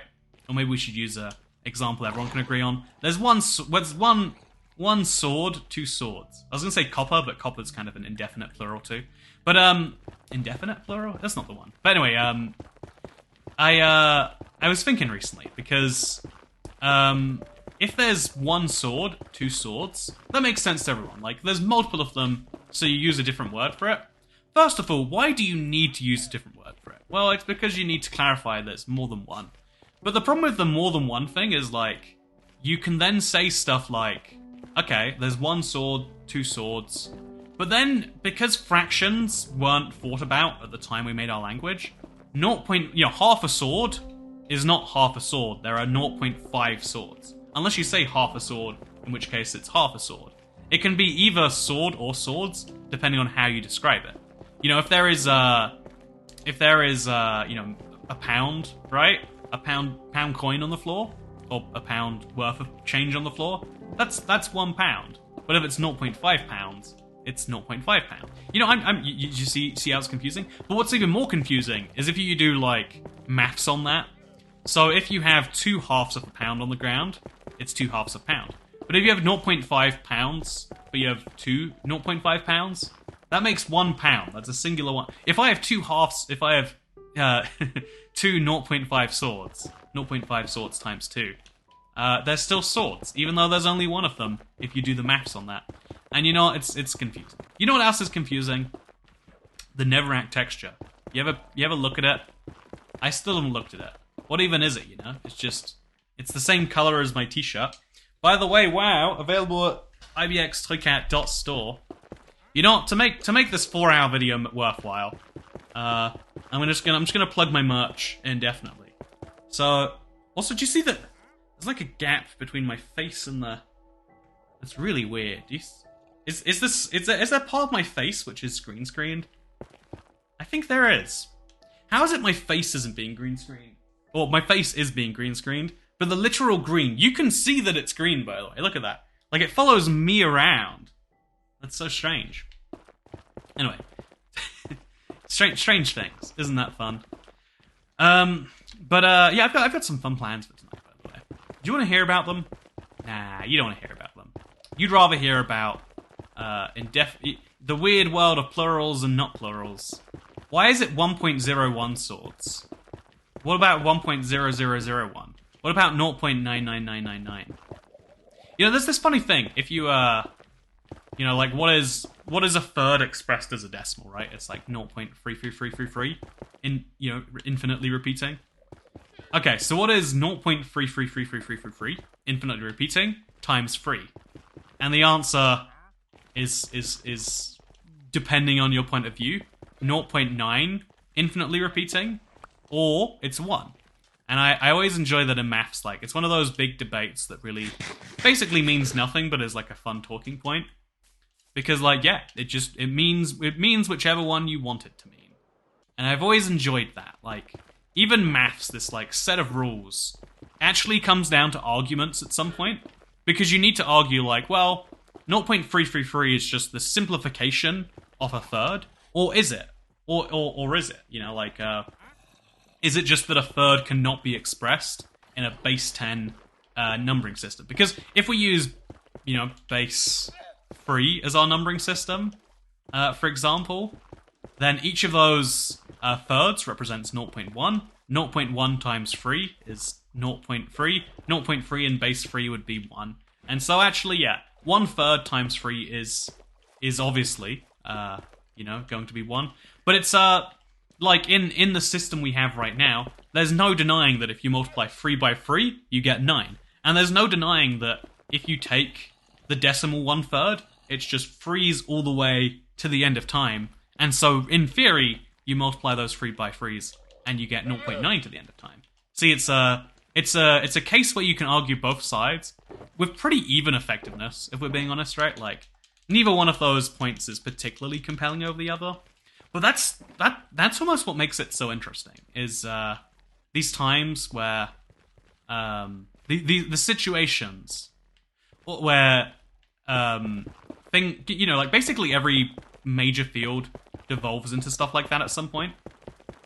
Basically everything in life at some level becomes, what is your interpretation? Because we only have objective facts going so far. And even when we have objective facts, like, people think science is, like, hard and written in stone. But it's actually, like, it's hard and written in stone until someone disproves it. People always say the silly one of, like, gravity is just a theory. But it is the point behind it isn't 100% incorrect. Like, that, in theory, we could discover something that explains gravity more than gravity. And obviously it wouldn't mean the moment we rediscover gravity, we all start floating up. It's just gravity is the best explanation as to why, if I drop this can, it falls. By the way, this is Coke Dream World. Really do not enjoy it, but I have like 12 of them in my fridge. Because, you know, this is another insidious point. If I wanted to buy one can, it was going to be like $1.99. But if you buy 12 cans, it's $3.74. And they're small cans, sure. But now I have 10 cans of something I hate. What do you do with 10 cans of something you hate? The answer is you don't do things with it. You accept that life is terrible and you move on. You know, that's the real move. But yeah, no, it's funny how much argument there is at basically the bottom of anything. Even Minecraft, right? I mean, is the Warden a boss mob? I mean, the Warden is the strongest mob, the hardest mob to kill. Is it a boss, though? You know, should it be killed like a boss? Can you say that you've killed all the bosses if you haven't killed the Warden? It's like, you know, you rearrange the question, you get slightly different answers. Like, I think the Warden isn't a boss,